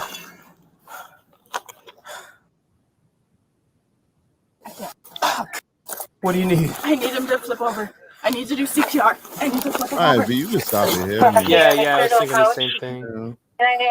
But so anyway, the first thing I would say is that again, I was really impressed with the female officer. Like she stayed totally calm, and she seemed to have everything straight in her head right away. And the reason I feel the need to point this out is that there's often a lot of talk about whether or not there are strong women out in this world that can do these kinds of things. I'm like, no, they absolutely exist, but they have to be raised a certain way to make that happen, in my opinion. So that girl comes across as a natural leader. Like I'd have every confidence in working with someone like that, but that's just my, unprofessional opinion. But go ahead, Strategic. Yeah, I mean, absolutely. I've always been one that defended females in law enforcement. I think a lot of times we get caught up with the videos where they're being overpowered and guys are like, see, you can't have women on the job. They bring a different dynamic to the job. And I've seen a lot of women rise up to the occasion and deal with stressful situations as good as any man. I think she did a good job. I agree with you. But I also think that the male officer did a good job because many officers would have shot that man instantly. Once again, we got to go with tactics. Right. Tactics says you don't hit a guy like that with a taser. When he shot that guy with a taser, that's how he was able to close the gap on him so much. Thank God this officer was in good shape and was able to run in circles and transfer from his taser to his gun and lay down fire on this mentally ill man. I assume he's mentally ill. But that's why officers don't go for tasers when they're encountering people with knives, because you can close the distance relatively fast. Most officers, including myself, would have probably reached for my gun. So I commend this male officer for shooting him with the taser, running in a circle for a little bit to see if the taser was effective before switching to his service weapon, and then shooting at him measuredly, seeing if it took, I don't know if this was his mental state and he was actually purposely doing this, but this would have looked like to me. Shot, see if it did anything, shot again, see if it did anything. I mean, hats off to him, because tactics says he was supposed to pull out his gun and give commands and then shoot this man if he disobeyed the commands. Go ahead, Johnny. Okay, when you said that the female cop was going to be the hero with this, I was watching this guy getting chased. I'm thinking, okay, when's she showing up? When's she going to tackle him? It's getting a little bit late here. I mean, yeah. Well, no, I didn't mean it in that sense. I just meant that she showed up and took control of the situation, managed the cop that was freaking out at the same time, was clearly trying to help even the guy that he just had to shoot. Like there was a genuine concern in her voice, and she was the calm, collected one in the situation. And I'm not taking anything away from the male officer, but to me, I was like, wow, this girl's got it together. I don't know. I wasn't. I mean, it's easy for her to be cool and calm and collected. She wasn't the one that was being chased. She did okay. That's fair. I mean, that's fair. Yeah, she didn't even see him get She shot. did exactly what she was supposed to do, but she didn't even see him get shot. She came after he was already down. But no, I'm not gonna. I'm gonna hang out with V Radio on this one. She was a social justice hero. Yes. So you're wrong, Johnny. Well, I'm leaving. Anyway, the other thing is I brought that up. Like you said, you didn't feel that does an officer ever recover from something like that? Do you think that's it? Was it over at that point for him melting down like that?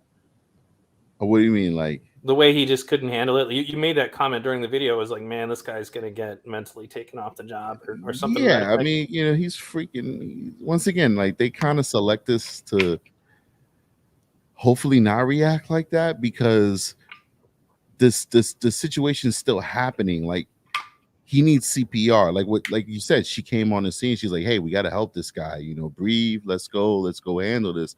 You know, if you're just watching him die, you can get sued, you can get fired, you could also possibly in some states get criminally charged. So he was supposed to have more composure, especially since, you know, the nature of what happened. You know, you got this grown man chasing after you with knives. You know, you do what you got to do. If it was a kid, I get it. But it was a grown man with knives. I'm not taking away his humanity. I think we need more of that, you know, but I can only respond based off of my personality. And I think he was he lost it. And I don't think it would be the end of his career, but if he can't get over it, then he would lose his job. You know, if this is something that's debilitating for him every time he hits the streets, you could definitely lose your job. Is it possible, Strategic, that maybe this could make him a little tougher, or maybe like since he's been through it once already, maybe he'll do better the next time?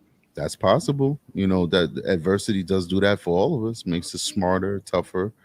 But how often does this happen? You're trained to react a certain way because it matters. That man's life mattered.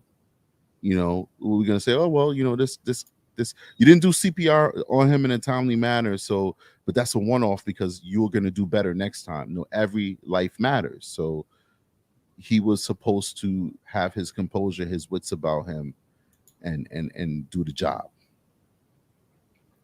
All right, so moving on.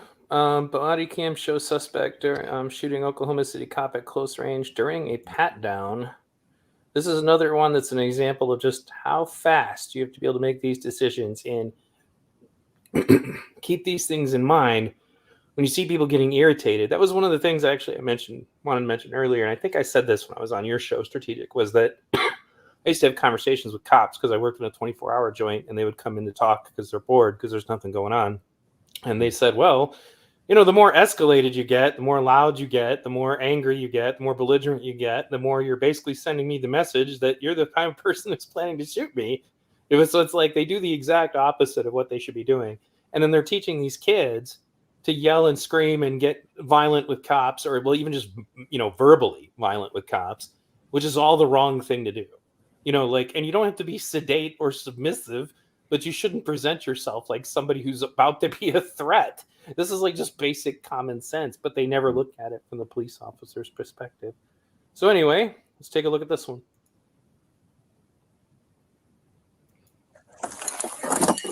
Hey, man. Hey, come here real quick. Yeah. Are you having beef with someone up the road?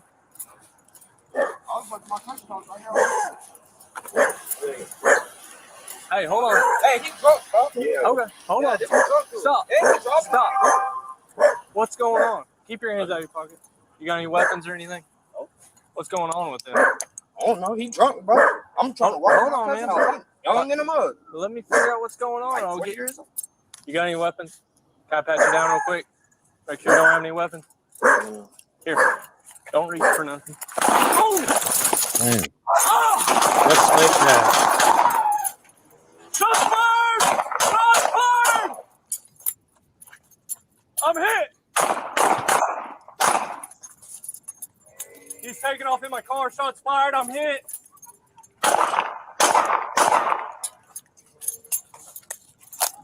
Yeah, he dumped that mag. I see you. It's a good reload. He's running down 21st behind the brown house. Started himself. I don't know.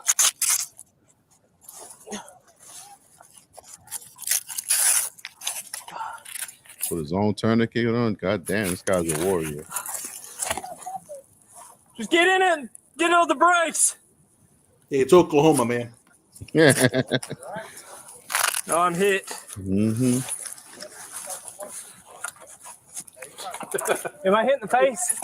My car is 17 bleeding. seconds, I'm hitting the right leg. This is The car suspect was driving. struck by Officer Sheehan's gunfire and was found wounded a short time later behind a nearby house. Officers rendered medical aid to Wilson, and IMSA transported him to the hospital where he succumbed to his injuries. The suspect's firearm was located at the scene. Officer Sheehan was transported to OU Medical Center where he was treated and released.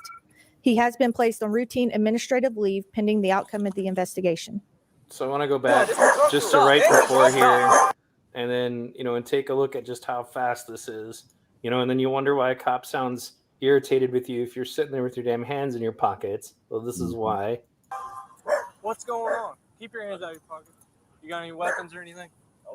What's going on with him? I don't know. He drunk, bro. I'm trying to walk. Hold on, man. Y'all in the mud. Let me figure out what's going on. I'll get You got any weapons? Can I pat you down real quick? Make sure you don't have any weapons. Here. Don't reach for nothing. Just like that. Yeah. That quick. There's really nothing that officer could have did. He did everything right. When he first engaged him, he had a proper distancing to get a good look at the guy.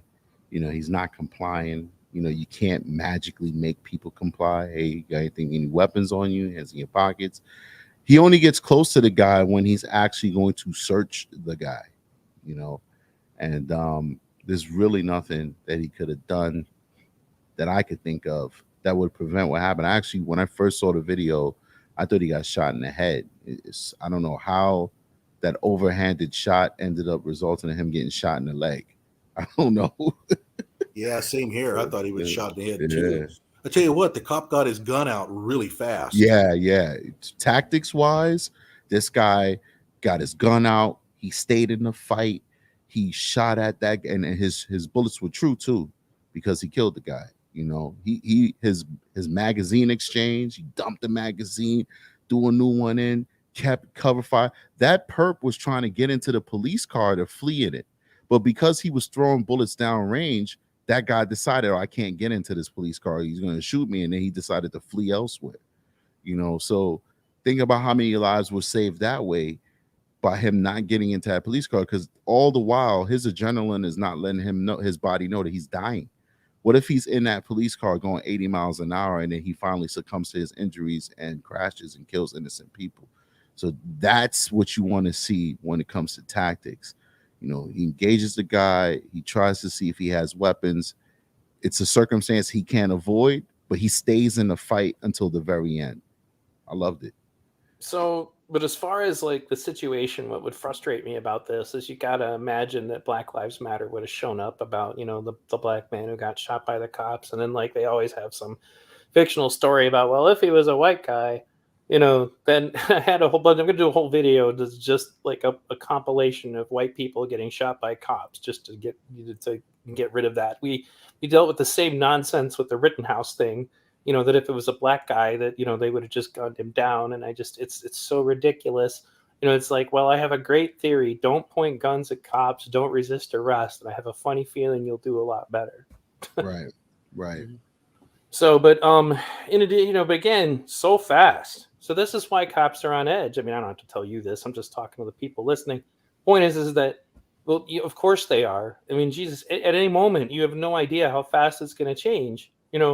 That kid went from, just some guy, okay, yeah, pat me down, to like, now I'm shooting at you, in 0.5 seconds, and I don't think people ever look at it from the perspective of anything but like, man, I don't like cops. Cops pull me over and I get tickets.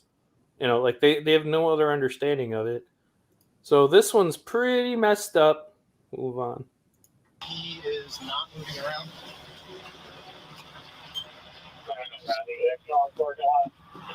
He's looking down a little.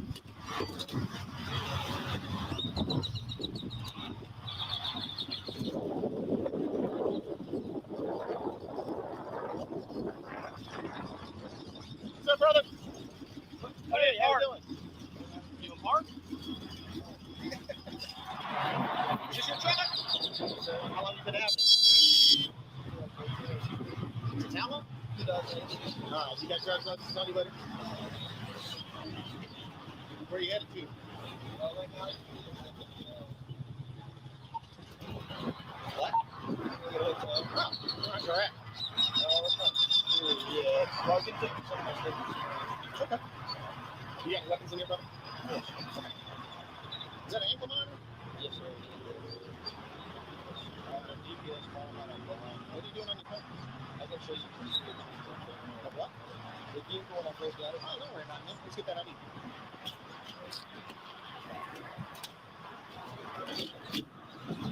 I can't see what you're eating for, man. Oh, yeah. Okay.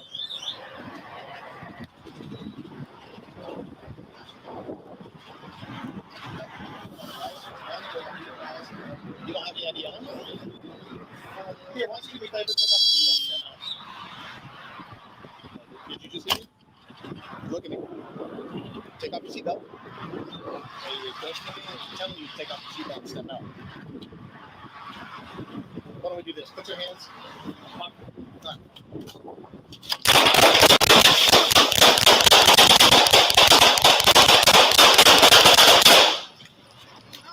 I've been hit!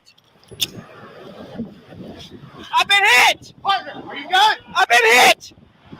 God damn it. I've been hit! Where are you hit? He's Femur! Down. He's down! Femur! Fuck. Hey! Hey! Where are you hit? Where are you hit? Femur! Get him in the back of my truck! No! Tourniquet! We need a tourniquet now! I've been hit. Jared! I got it. Hey, I'm bleeding a lot. He's high up.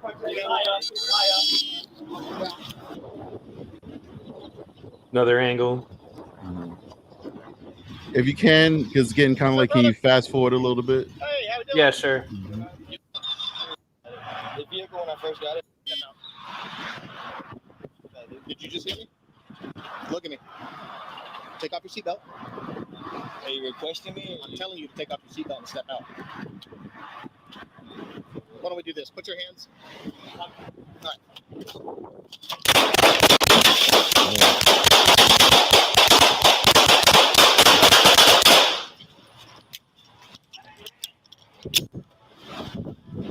That quick.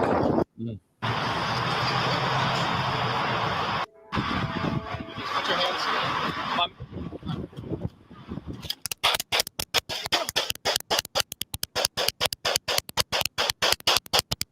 Damn, you see all that lead flying? I'm man? hit! Yep. So what I have to ask now is, because I'm trying to go along with the narrative, strategic. Mhm. What were the quadruple double backflips that you guys were supposed to do there to save that white guy from getting shot? I don't know, man. You know what I'm saying? I'm just being Yeah, I silly. It's know, like, I supposedly, you guys never shoot white people. So Yeah, and if you did replace him with a black person, what were we supposed to do? Sing to him or something?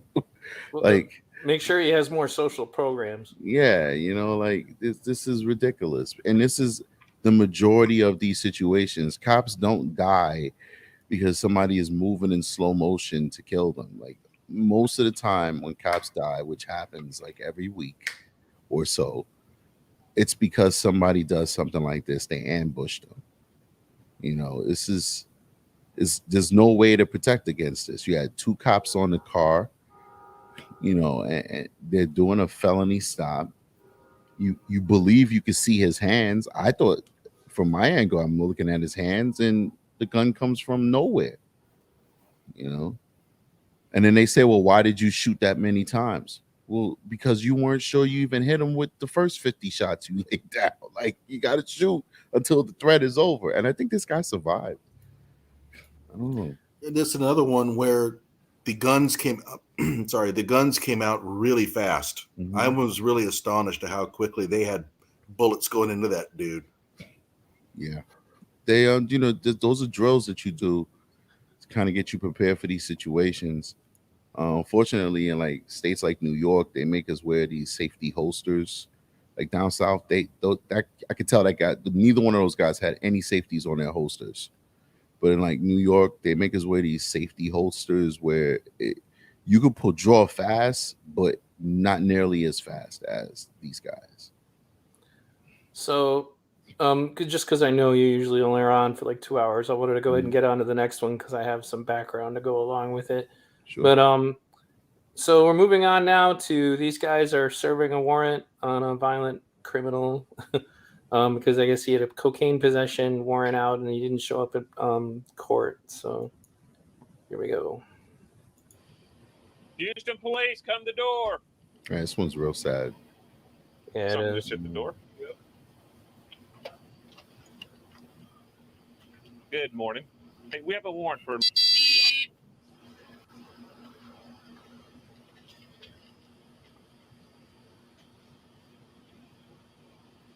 Ma'am. Where's Dion? He's Is he behind the awake? door. Dion, step out here. I feel so sorry for that lady too. Yeah, no Is he kidding. awake? Mhm. Ma'am. Yeah, step out here. Okay. Dion, step on out here. You got to take care of some warrants. No. Where is it? Where is it? No, I do not see him. Dion, you need to step out. It's Houston Police.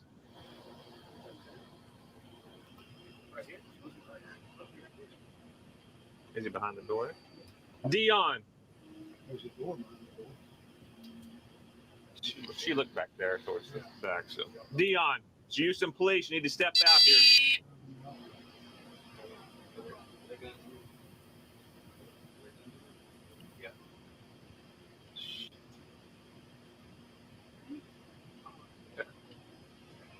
Dion, it's Houston Police. Let's do this thing. Whoa.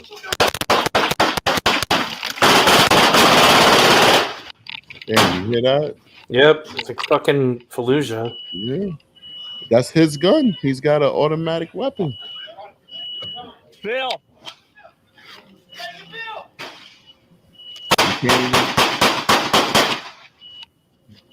You can't even save Phil because he's in the line of fire.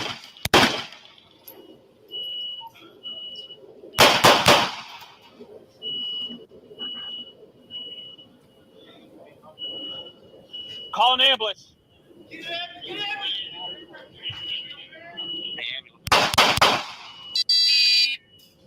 Hey, get some cover.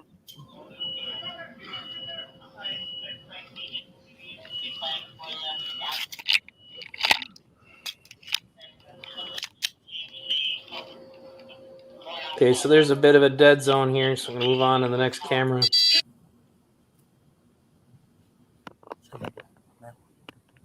Me? I got you. You got eyes on him? No, I do not. Is Dion inside? Can you step out? It's Houston Is Dion Police. inside? Is he upstairs? Right here? It's supposed to be right here. Ask him if he has weapons and shit like that. Dion. Are these your stairs right here? Is he up on Dion, it's Houston Police. You need to step out here. Hold on. There we go. He said, yeah. Sounded like it. Yeah. So now when you hear he got guns, you're supposed to be on high alert. Damn, Just like that. Damn.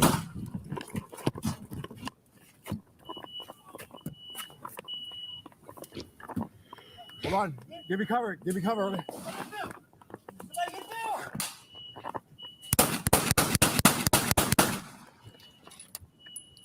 Give me, Bill, can you come back?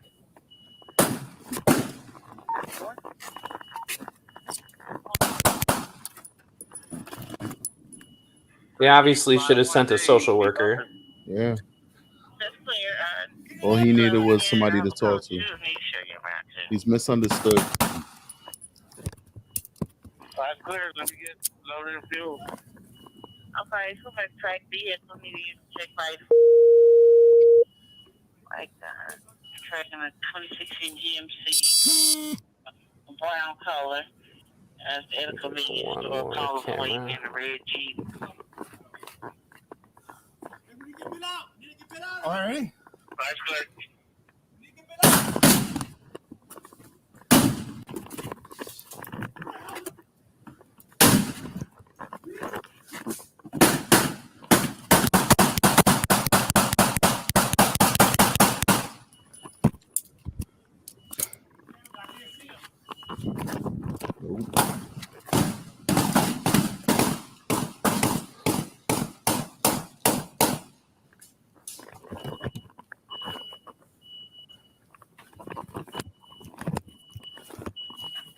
Bill, get back, get back, get back, get back.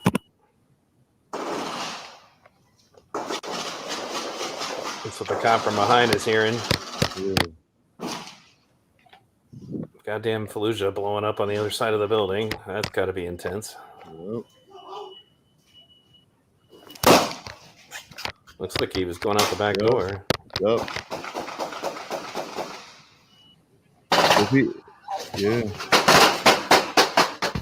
If he was like on the side a little bit, not backseat quarterbacking, but if he was on the side, he could have got him because the guy would have came all the way out. He would have got him. Son, you good? You good? No, I'm hit. Let's go get Bill. Somebody get Bill. What a douchebag. Did they kill this guy? Is he dead?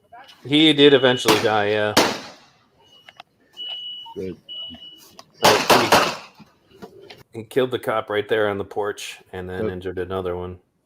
So the reason that I said I had background on this is like this is kind of an example of like so like there's going to be imperfect situations in policing, and my problem is that nowadays it's always about siding with the criminal and never with the people that are there to stop them. They want to give these people the benefit of the doubt, but like this is the guy executing arrest warrants on Dion Ledette. Warrants were for possession with intent to deliver, manufacture, penalty group, possession of, he had cocaine. But they go over his history here. Criminal history includes arrest for evading arrest, aggravated assault of a family member, aggravated assault with a deadly weapon, and burglary of a vehicle. Was sentenced to 10 years in state prison for aggravated assault with a deadly weapon. Then last year, court records show he was charged with felony possession released on bond. This despite a violation of the 208th District Court's order to comply with the conditions of his bail. Records say he had 3 days to report to pretrial services to receive an ankle monitor upon release, but failed to do so. Nonetheless, he was released. So in in this ridiculous bail reform world they want to live in, this guy would have just been let back out. Yeah, pretty much. It's like unbelievable. I mean, he still was being let out. He just needed to get his ankle monitor. Right. And he didn't even want to do that. Right. And I just, they went easy on that guy and then he killed a man. And I just, it's unbelievable to me also. Again, it's how fast. So this is why you guys, and I'm just, again, this is my perspective. Correct me if I'm wrong. It's like, of course you're on edge. Duh. Yeah. And then like, so then you come out and you mouth off to this person or you spit on the cop or you tell him that he's a murderer or whatever. You're just blowing idiotic smoke into the situation. Even if that's what you think, there's no point in screaming stuff like that at a guy whose job it is to deal with stuff like that all the time. It's just ridiculous. So go ahead with your comments on that one, and we'll be getting ready to wrap it up here real soon, and then we'll let Johnny talk too. Yeah, you mentioned something about sending the social worker in to take care of this for them. I have something to say about that. I think Oakland passed a resolution here where they were going to replace police officers when it comes to pulling people over with social workers. And typically, I think what's going to happen is that social workers will wise up really quickly that, these traffic stops can be a little dangerous. So they're not going to be pulling people over anymore in high crime areas. And so they'll hang out and they'll be pulling people over in Jaguars and Mercedes Benzes. And the trouble is that, well, they'll call that a victory. Like, all right, we're not pulling people over in these neighborhoods. And that's such a great thing, And what about the people who are living in these neighborhoods that really want to live a nice, clean, life, but can't because now the criminal element is just taking over because nobody's going in there anymore. Right. That's so true. You don't pull people over, then people are not going to follow the traffic laws. And then people also don't realize, much to your point, Johnny, that, the folks who are in these high crime communities who are getting pulled over, these are prerequisite stops. These stops usually lead to other felony things. They usually lead to getting somebody off the street who has a warrant. They usually lead to finding drugs, finding guns. Sad to say it, but these communities, these low-income communities, this is where the crime is happening. It's pure statistics. It's not, racism. It's not this. I mean, listen, we can have conversations on if systematic racism from decades ago is the reason why these communities are like that. I personally believe that the CIA put crack inside the black community. That's my belief. That's my thought pattern. I could be wrong, but what we're dealing with right now is that we have communities that are filled with violence and criminality, and we have to accept it. You can't blame it on the white man. You can't pretend like it doesn't exist. It exists, and without policing, it only gets worse. And that's just it, man.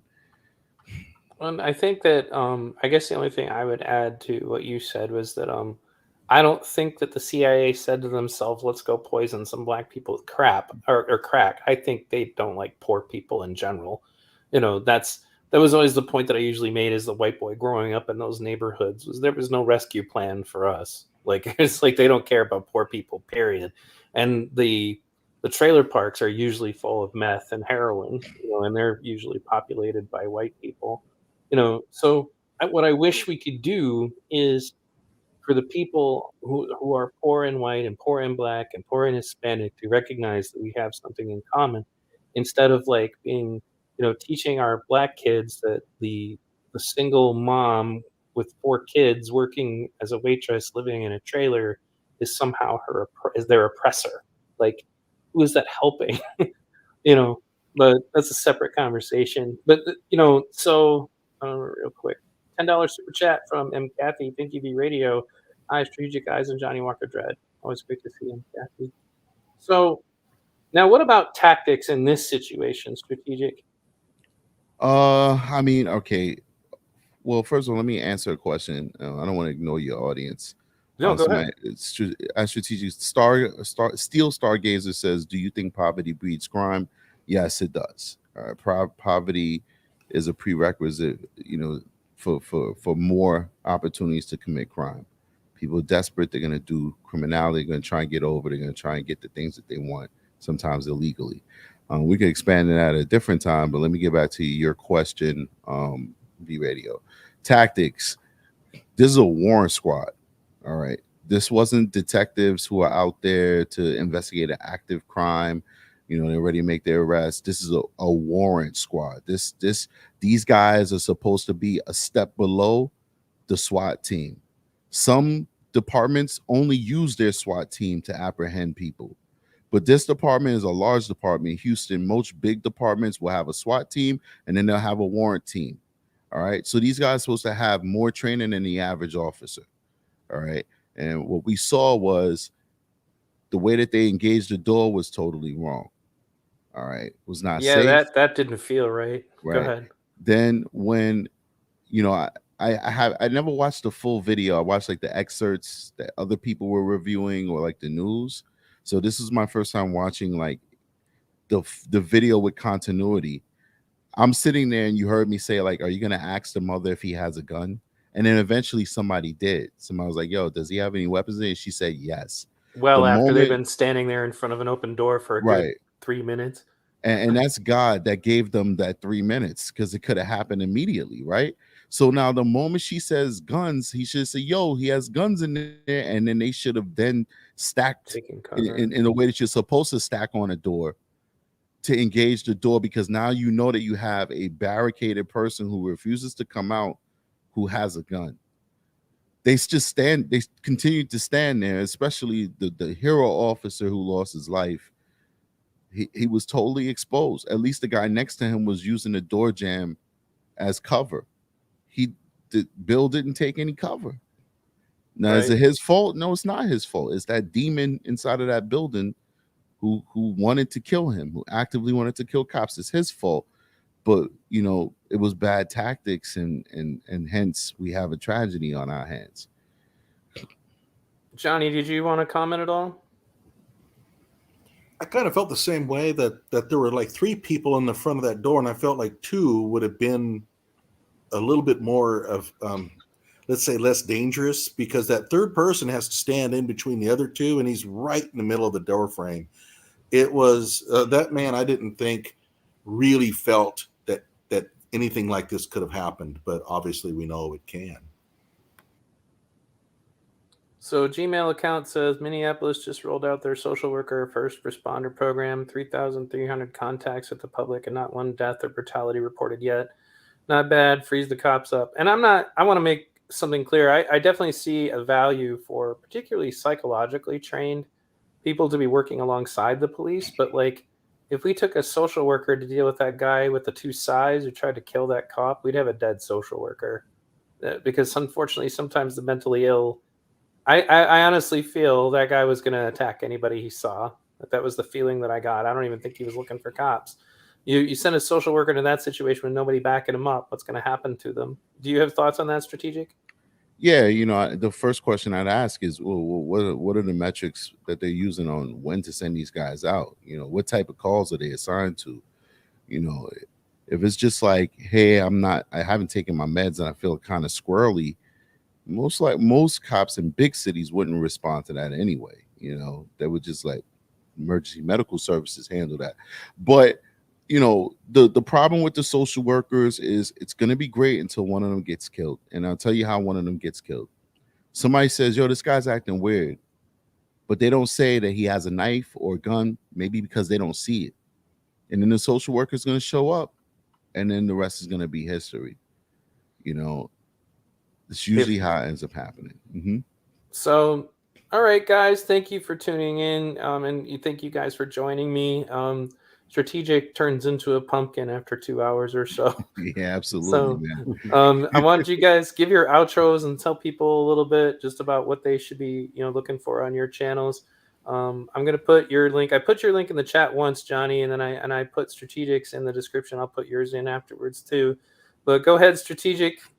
What's going on, Strategic guys, man? I got the YouTube channels currently. Being in a doghouse with YouTube. I've been suspended for 2 weeks. Should be back mid-October. We talk everything. We talk true crime, politics, social stuff. I don't like the right or the left. I'm independent. Don't trust the establishment. And that's it, man. And we have a great time on my show. The channel's grown. We're running towards 10,000 subscribers.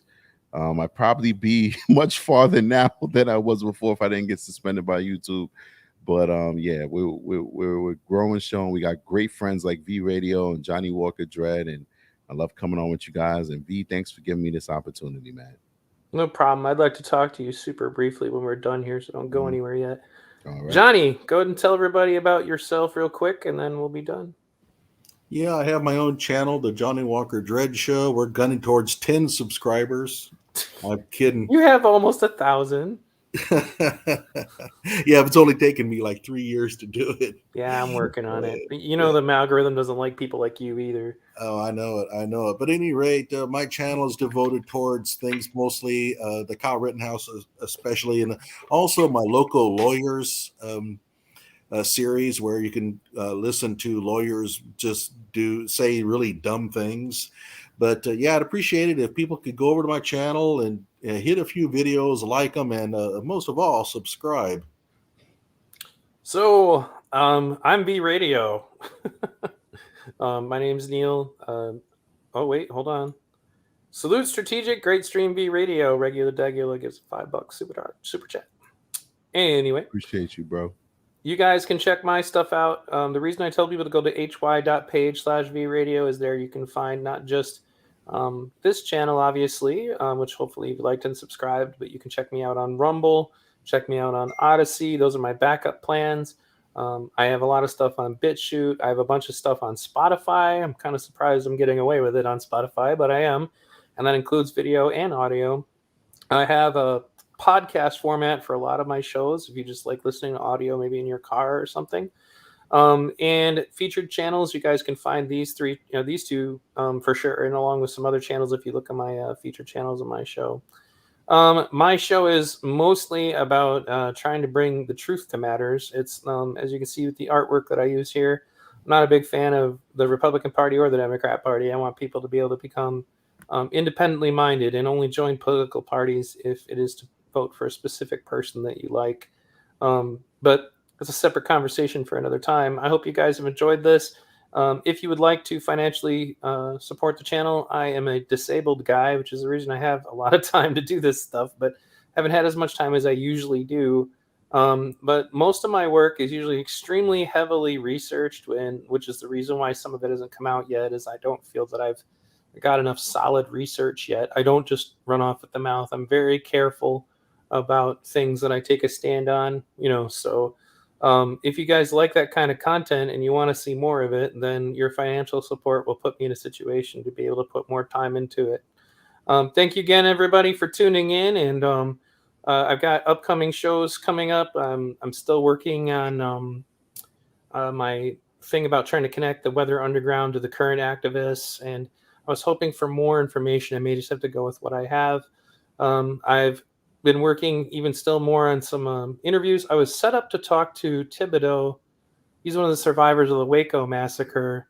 And unfortunately, I don't know what's going on. He had said he'd like to come on, and then I didn't get anything further from him. I know that he goes through a lot because he's a Waco survivor, does a lot of activism to that end. And he said he has to take a break from it from time to time, and that doesn't surprise me at all.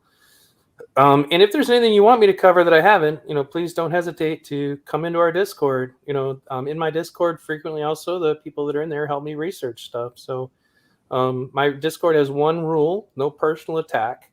Obviously no spam, but if you happen to have your own stuff, you can share it there. I share strategic stuff. I share Johnny's stuff. It's my policy, because at least when I started doing this back in 2008, cross promotion was just how you did things. Nowadays, people are weird about it on YouTube, but on my Discord, you can do that. But also, you can participate in debates that are friendly. Like you saw here, it's why we were joking about calling each other wrong and all that, was that's how most people behave. And, do I ever cover cult activities? I could talk about that. Yes, I have studied that topic, so I could probably try to do that. But wasn't that pretty much what you cover mostly, especially, for example, Evergreen State? Well, yes, cult activities on the part of the left at this point. The funny thing is I lean left, but I got to call out people who are freaking nuts on my side of things. So thanks again for tuning in, everybody. And until next time. Yeah, thank you. Take care, everybody. Peace.